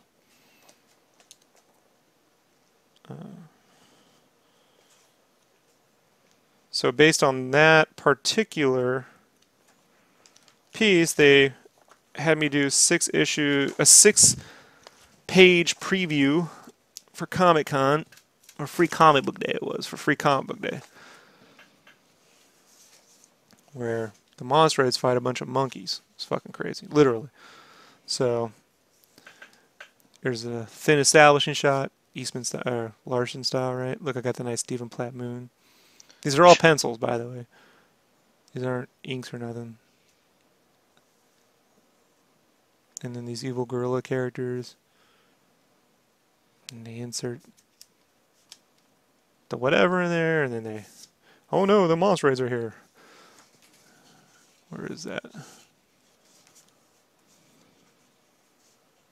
I have everything but that one page. That can't be. Here we go. So then they're like, oh no, the monstrades are here.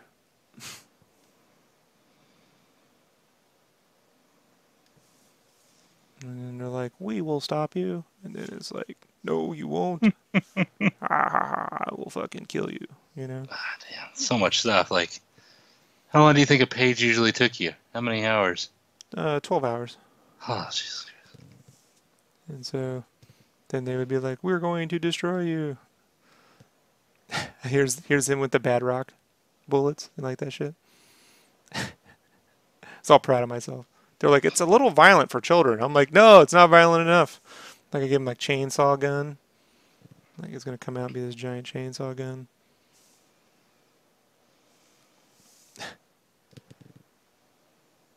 By the time I got colored, it came out horribly. The pencils look better than the finals. You own this, don't you? The Zero thing? Yeah. Yeah. And so then this is the big clashing. And they fight. And I don't know. And at the end, monstrades get turned into monkeys. They get turned into gorillas. It never went anywhere. It didn't continue on beyond that. That was a 6-page, what have you.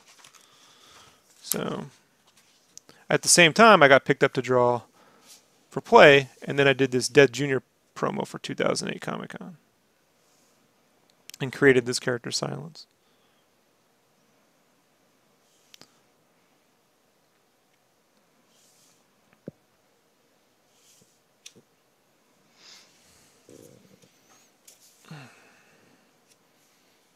And this actually ended up in Play Magazine. This was take 2. Dead Junior with this giant hell gun. This giant demon. I thought it would be funny. If you remember, there was a series called Spawn Violator. Josh White says, I gotta go to bed. It's almost 2:30 his time. I'll have to watch the rest when you post it up. Have a good one, fellas. Later. So, in Spawn Violator had it was a Violator miniseries. The Violator had put his hand through a dude's head, and so he had this guy's head on his hand throughout the 3 issues, and every issue would get moldier and moldier. So I thought it'd be fun if you just put demons' heads through the guns and just had them rot. Like, that'd be a hell gun, because there's supposed to be heaven technology and hell technology in the book, in the game, or in the book. So I thought it'd be cool to put the teeth wrapped around all the. These are just Stephen Platt style guns, like straight up. Right. You know. The idea was to mix Stephen Platt and Disgaea, if you know Takedo Harada. Nope. Harada. Oh, this is 10 years from, the army. And then there's this big establishing shot I did in New York. And I replaced the Twin Towers with these yin yang towers. One would be the hell offices and one would be the heaven offices. These are the pencils.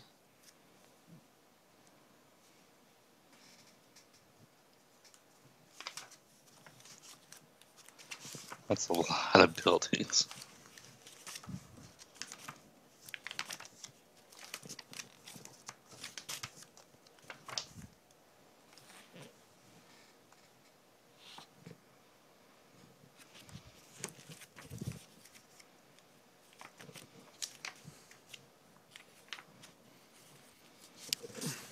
Oh, you think I just did it the once? Here was my rough pencils for that fucking Monsters page. David Bolton says, God, Rob, that pencil work is insane. No wonder you broke yourself. Yeah, I killed my hand. I just was pressing too hard, trying to get all these details in. For what?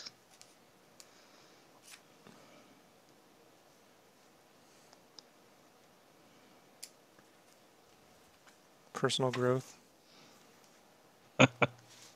That's a cool view. These were the roughies for the monsters, where these giant samurai bugs appear. I want them to be samurai bugs, you know. Just my ode to turtles. That's not even the final pencils.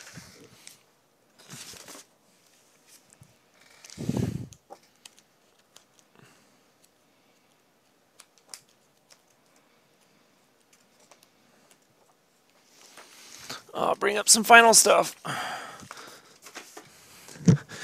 Suffice to say, the Monsteroids thing didn't work out. There was a big fight between Kevin Grievous and the owners of the company. It's a colossal waste of my time, along with everything else I was doing. You know, one of the many. I'll show you some of the lines from the only issue. The last time I actually drew traditionally sequentials. This is when I lost it. So what I started doing was, since I drew pretty clean, I thought, well, I could just use the inks, the digital inks, to add blacks and stuff, you know.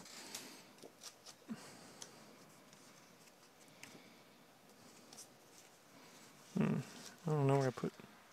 Man, I got my stuffs all over the place. So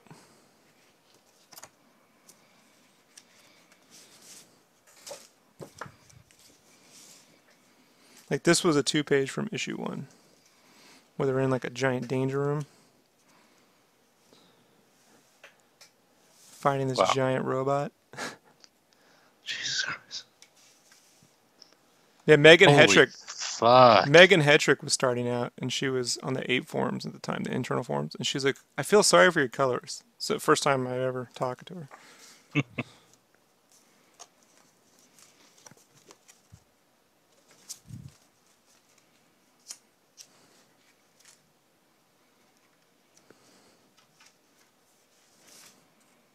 This was going to be this was actually a poster they printed. It was the big 2-page splash for the comic.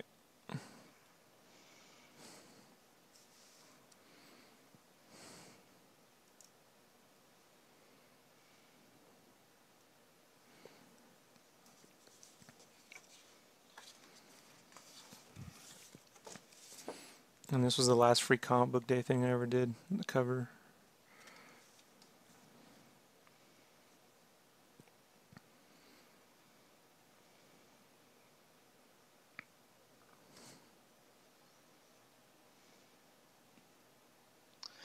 I'm glad I don't have to do the flats for that. Oh, you ain't seen shit yet, son. Wait till we get to that Final Fantasy stuff. The X-Men stuff's gonna be crazy. The difference is now things like backgrounds I just paint. You know, like I don't need to draw all the buildings and shit. You know, like I can just paint them in.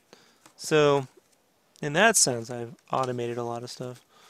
In another sense altogether, you know, if there's anything I've actually done, it's just I've eliminated the pain on my knuckles. Because drawing digitally doesn't really require that much pressure. Kyle says some of these are Jeff Darrow levels of crazy detail. And so here is in the digital inks, that's the same pinup. All I did was I added speed lines and texturing grit, you know. By the end of this issue, I was drawing all the pages digitally. So it started off like little pieces like speed lines and blacks. And by the end of the issue, I was drawing all of it. Matter of fact, this is where I can jump over to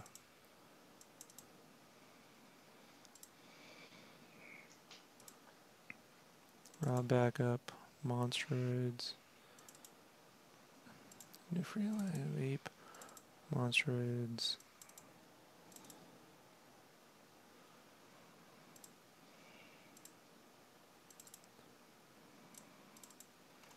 Okay, here, I'll show you. Switch over to the Cintiq. I'll move this down here. Preview. So this was the cover art, which I have. It's buried in here somewhere. This is all just pencils.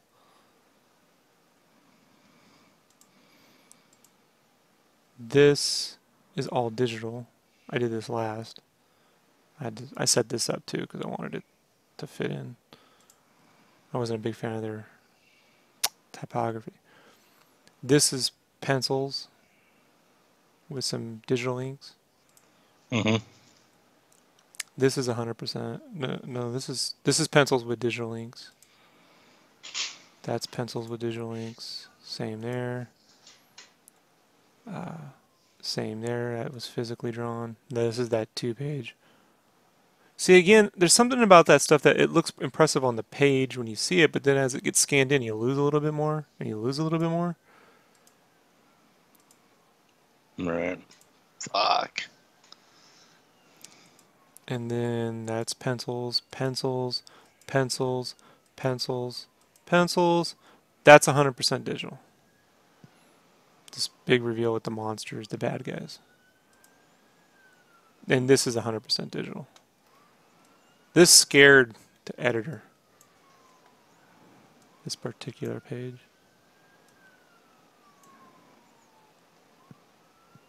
He was like, "Why are you drawing this stuff?" I'm like, "Cause it's fucking awesome!" Like, I want to sell the book, you know? Like, that's 100% digital. 100% digital. 100% digital. Boom. And here's me actually doing all my own lettering too. And then the last page, which I didn't draw because they couldn't they weren't paying me. So there's a whole thing with them guys, man. Like, and we could see it in color. So this is, by this point, like, Diego did this. I didn't have to do anything to the cover. I made the logo, the new logo. All the lettering's mine.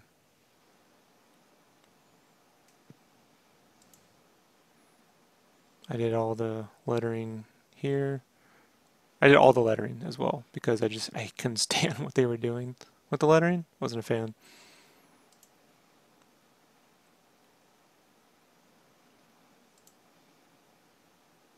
And I was able to work in, like, here, like, the lettering into the art and have it tonalized. I colored the lettering myself so I could fit the lettering into the art when I wanted it to blend in.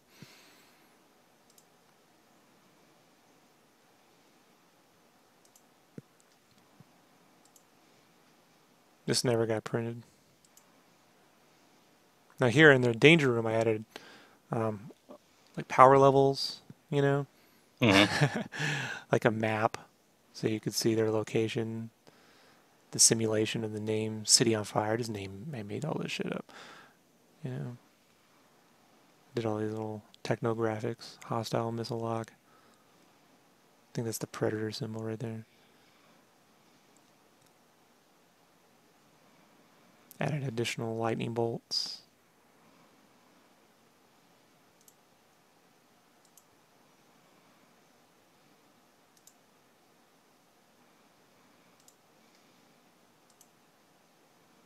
These characters really aren't meant for emoting. They're way too detailed. It was driving me crazy. This panel got out of hand. And then I had this idea. See, they keep talking in the book. They kept talking. They would they ramble on these stories. So I thought it would be, at least we'd try to illustrate something behind there. So this guy's just talking to this dude. But I thought, well, while he's talking, why don't you show the things he's talking about, these ancient hieroglyphics? So I drew this giant monster he's talking about and these little mummies getting all, like, wigged out. It's just shit like that. It's not actually in the script.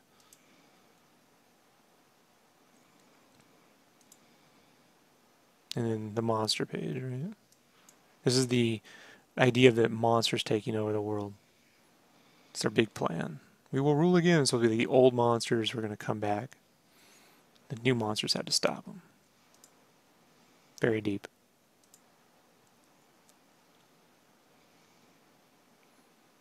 And because I'm kind of stupid, like, there's a scene where, like, you know, Kevin Grievous plays Nick Fury, and, like, there's this pyramid they have to go do, so that's a SketchUp model I downloaded of this Mayan temple.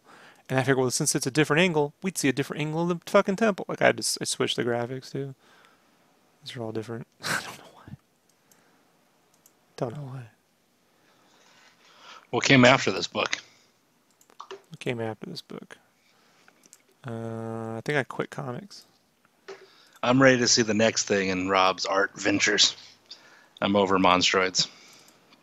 Did I do a test page? I may have done one test page. Well, I did Dead Junior stuff. All So right. come over to the Dead Junior thing, and then we'll wrap this up. So new Play magazine, Death Junior. So these were some of my initial layouts for the Comic-Con piece. Mm-hmm. Wanted to do these different headshots with Jet Jr. on his side and the angels. Too trippy for Dave. I thought maybe Dead Jr. being held by the death in his hand with guns and Mm-hmm. Pandora, and he didn't like that one.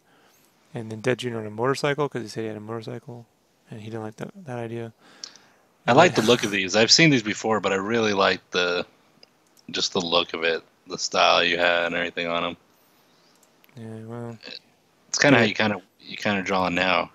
yeah, It like when has I'm that. not being like art directed, Yeah. you know. So it It's like turned really bad, right? So that little thing became, where is it? Like I had to really fight for, oh, damn it, for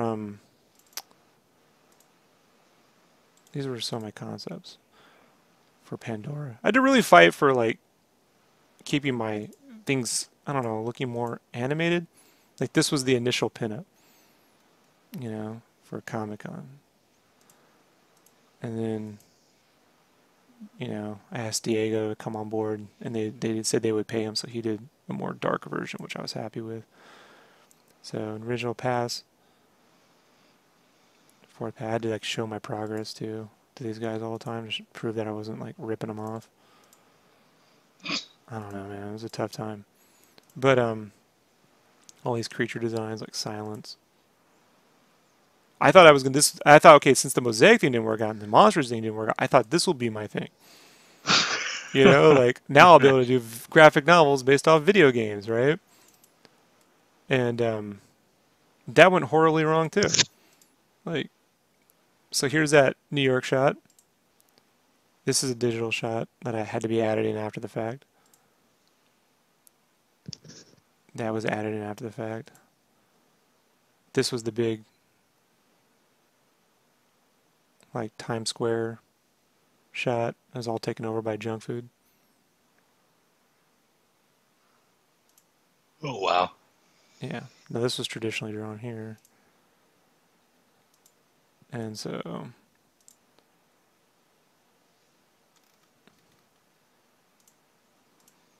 so people go, how come you don't draw comics? I'm like, because I did all this and none of it ever got published.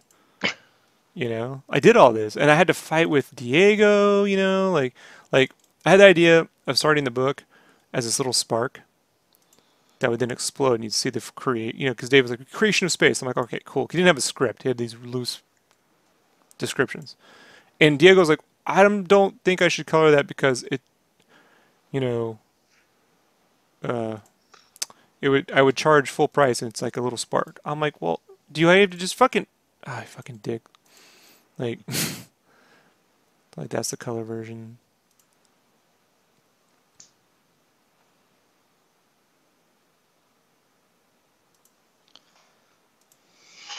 So none of this worked out. What happened was Dave just wouldn't write anything. He wouldn't write anything. Want to see some of my concepts for that shot? That's my concept for the New York shot. Heck yeah.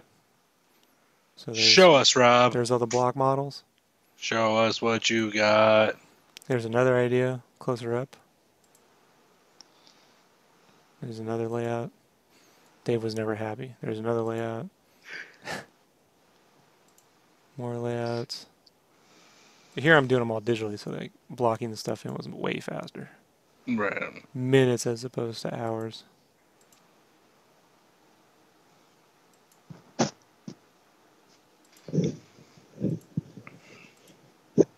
I mean,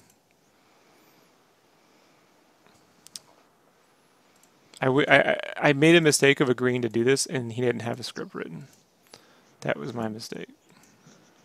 Yeah.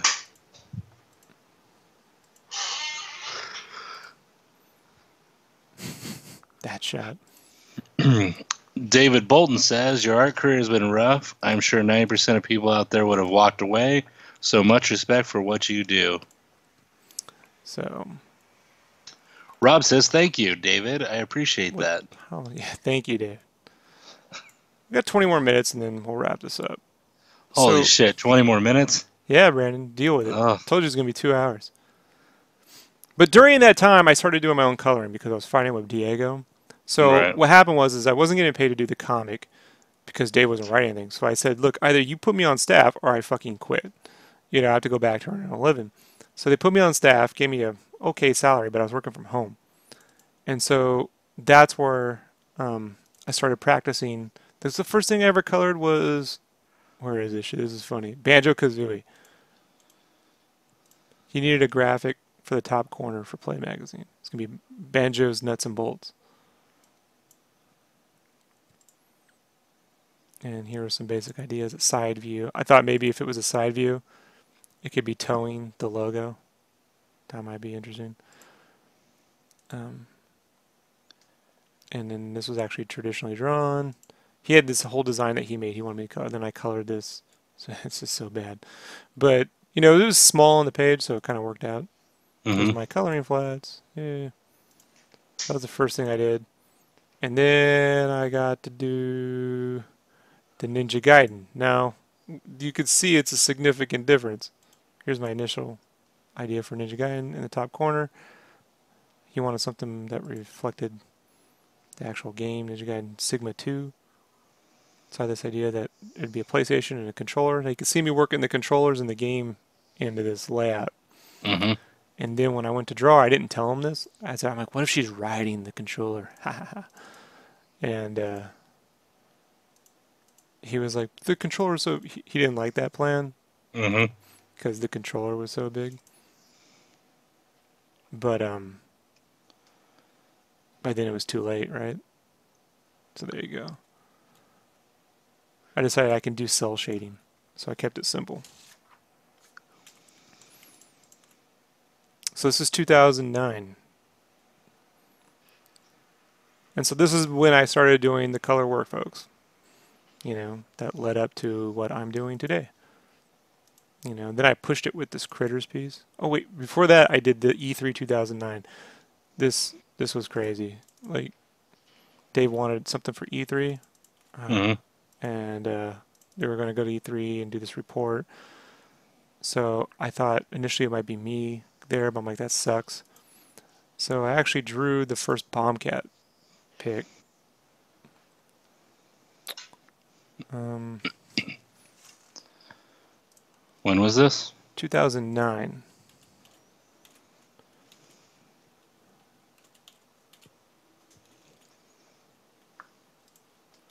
And I have the final up in my gallery. Because E3. So this was it right here. This is the first time I drew. I thought she might be, like Cool World, she'd be a fictional editor. So I was like, well, Dave, we could just take your writings and have it like she'd be there. And you could take photos and I could draw her in there. And that's sort of the first Bombcat. It's more like a supermodel. But there you go. And that's basically what led me to. And that was like my way of drawing chicks. And then I made the mistake. I don't know why I did this, folks. Don't ever do this. So this is how I wanted to draw. He didn't like the cell shading. He wanted more painted.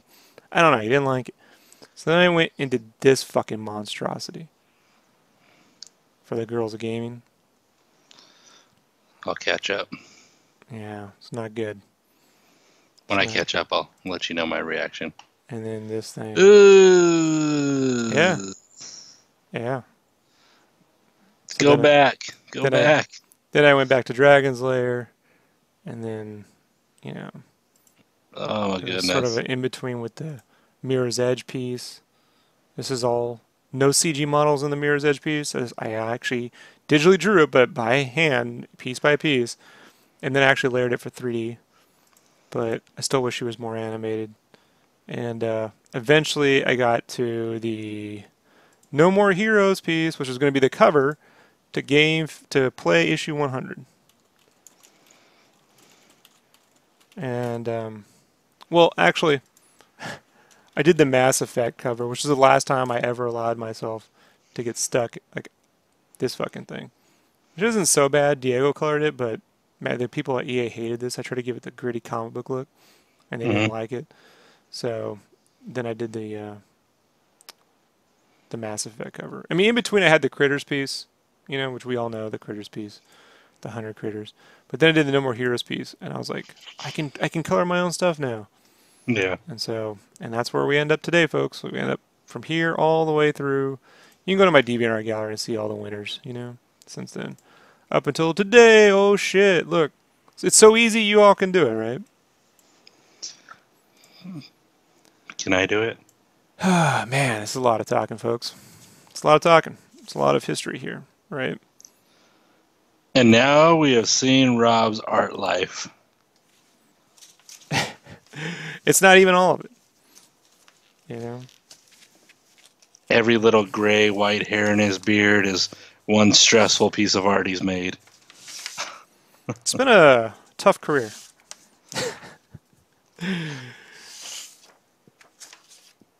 This is why I don't like looking at this stuff. You know? Any thoughts, Brandon? You are a trooper, sir. I don't know if I could have held on through all the bullshit.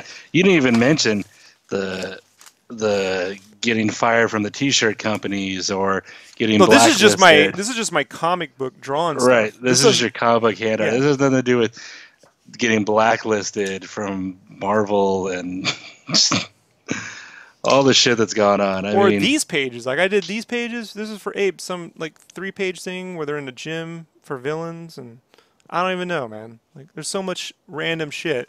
But yeah, I didn't talk about the T-shirts or the fact that when I was at Play, that folded because of the economy, and then there was you know, we did Game Fan, and then I had to do all the art direction on Game Fan, and then I laid out the entire magazine on top of doing covers for the Game Fan, and you know, going bankrupt, and then going back to T-shirts, and then getting blacklisted, and then doing the Kickstarter. Well, the Kickstarter thing came first, then the blacklist, then the being fired. And, I mean, it's a fucking guys.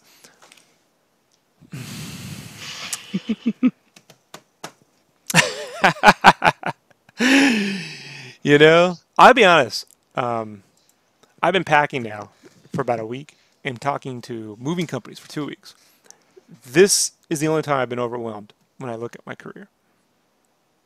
You know, when I saw those Image comics when I was a kid up there, the ones behind me, I didn't think I'd end up in a situation like this. I mean, now I'm producing the work that I'm happy with. But what did I have to do, Brandon? I had to quit my job. I had to fucking give up. I had to basically find a woman who could pay the bills and then build an online career that can get me within the ballpark of covering my own, you know? I mean, the first part of my career, I was making good money, and I covered all the bills around here, and then it flipped. And now, once I move out of this state, I'll be able to carry my own. This country, the country of California. But I mean, look, at the end of the day, despite all of that, this right here, this Earthworm Jim, dude, this represents everything I've been trying to do since almost the beginning, right? Mm-hmm. Tons of little details. I'm doing all my own coloring. You know, like, I got you helping out with, you know, the stuff that you help out with. And while I'm trying to teach you too, right? How to do it. And, you know, like, when you kind of go back and you look, you know, even though it didn't all work out the way I'd planned it to in terms of, you know, the timeline, overall, you can control, you know, you can't control how your career is going to go, but you can control how you respond to that. You know, you can't control how life's going to treat you, but you can control your response. I mean, this Battletoads piece, dude, it's nuts. You know. So what's the future? You know, well, the future is finishing Game Cave, these prints, Game Cave, and moving on with my own comics. This is why when I tell people, hey, I'm not actively pursuing working in comics, there's a good reason for it. Yeah. Because I can't deal with one more script that is just written so, and then, you know, the I'm not good enough to draw poorly. Does that make sense, Brandon? Yeah. Like, when I draw poorly, what's that going to do for me? You know, like, I'm 37. You know, I got a lot of shitty art in here. Maybe it's not the shittiest art. There's plenty of worse artists. But that being said, it's a lot of effort for never being published. You know, for a Right. lot of this stuff. You know, and you know, like I had to. You know, and I had to get the Cintiq so my hand wasn't cramping. I mean, it was great. I couldn't draw. So, I don't know, Brandon. I don't know what the moral is. You know, the moral is you just got to keep pushing forward. You know, it's like Full Metal Alchemist Brotherhood. You know, they keep pushing forward. Like that right there. Like when they're like, dun, and he's pointing at the camera, "We're coming for you." Like that's my career. I'm pointing to my career. Like you know, don't forget. You know, as I'm being dragged back out into the fucking ether. You know, out there is still, you know, the start. I haven't been able to start yet. It's all this to get started, is basically what I'm saying. You know? And to share it all with you. To not like cover it up and pretend I'm some fucking rock star. And oh man, I've got tons of fucking, I got my fucking art bitches. You know? I got my art hose over here. And fucking, I got all my sketch covers, motherfucker. You know, I've never done one sketchbook. You know? Yet. But, you know, I'll talk you into it. it's coming. So, you know, but I'm happy creatively right now. Like, you know, the fact that go ahead. Kyle says this is one of my favorite live streams so far, and I'm looking forward to catching up the first 40 minutes. And yeah, I got to edit them together. David says, I look forward to seeing what the future holds for you. Nothing. We quit. It's over. In the cast. But when you do look back in the 7th or 8th grade, I mean, what am I dealing with? A shitty art school and not enough talent to get around it, right? Yeah. And so, you know, all that's cleared out now. What are some of the things we can avoid in the future, Brandon? Just really quickly, do you think? Wasting our time on projects we don't need to take, trying to follow trends or listening to others, and trying to just be something we're not. If we're at this point, we know what our limitations are and how far we can push them. And I think, as weird as it is, having me aboard, we make a good team. Things go pretty smoothly as far as cons and talking on podcasts. And, you know, if you need flats done, I get them done as fast as possible. I mean, your wife's doing a phenomenal job with, you know, the stuff we're developing on that end too. So, right. I mean, go ahead. As I say, it comes down to finding the right people that put their egos aside, can work together, and you find a nice team. Because like you've said it before, you don't like working by yourself. I actually don't, despite all the work I do. Right. Could you imagine doing all this work and being alone? That's tough, folks. And I honestly, I would have never thought ever, you know, looking back fucking 8 years ago, that I would actually be doing work for you, you know, let alone sharing a table at cons with you and shit. Like, even though I'm not at your level, I'm just saying I put in the work. It doesn't necessarily show, but well, that's why when you would say things like, you know, this is hard, I'm like, I don't want to hear it. You know what I mean? Like, I don't want to hear. I know what hard is, and you're making it hard. Like, if it was hard, I mean, there are times, you know, and you gotta like when you did the flats for the Star Wars piece. Do I complain how long that's taking? No. One time? Nope, because I know that's fucking hard. You know, I drew it. I know what's going in there. You know, but you know, if you start to work to produce your best work, you know, that's, I mean, the people that inspire me were always people like Jim Cameron, George Lucas. They weren't people who were like, I'm just going to crank a bunch of shit out and have a career producing a bunch of shit. right. You know, I want to produce the best I can produce and try to be consistent. If it takes a little while, there's a reason. You can see why it took a while, right? Right. Not, you know, because, you know, it's fucking janky art. So anyways, folks, I just want to wrap up, you know, I'm going to box this stuff up and not look at it probably for another 10 years. So one last thing. VF says, I learned a lot from this. Been feeling pretty low when it comes to art. So this gives me hope being a 23-year-old attempting to get better. Oh, you got plenty of time, man. But I'm 31, so you got many more years. You got to put in focus on the construction, all the basics. And like I was saying the other night to someone on the stream, you know, asking about rule of thirds and everything. I'm like, you know, when it comes to the basics and construction and color theory and perspective and form, whenever you are in a bind and you want to know how to solve it, You know, like if someone isn't happy with something or something isn't working out, you go back to those basic things. You know, comic books, American comic books, Z pattern.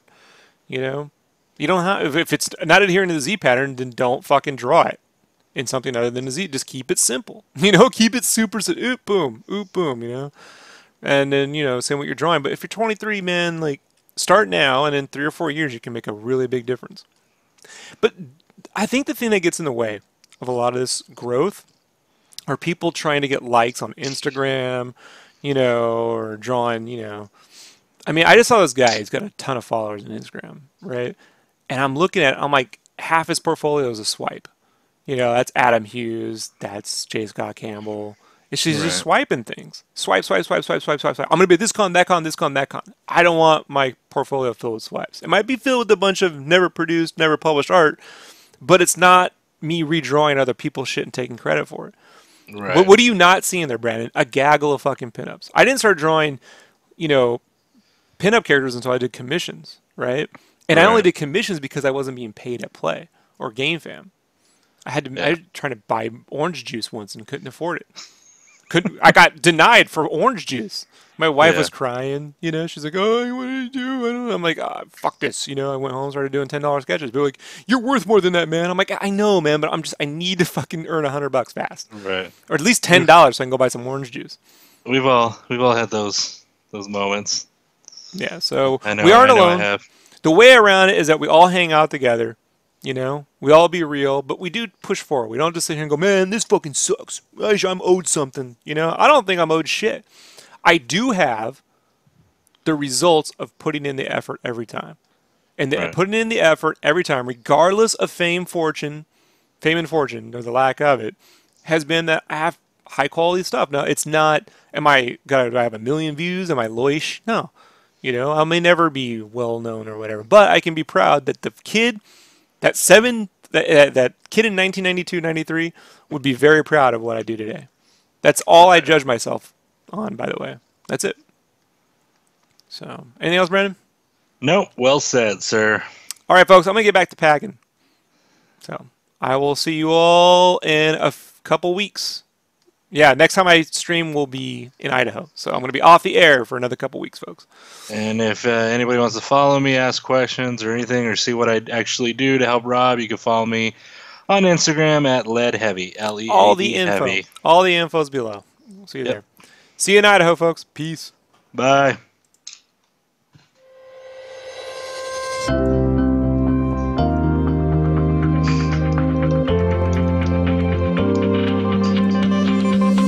Mega potato. Moving on up.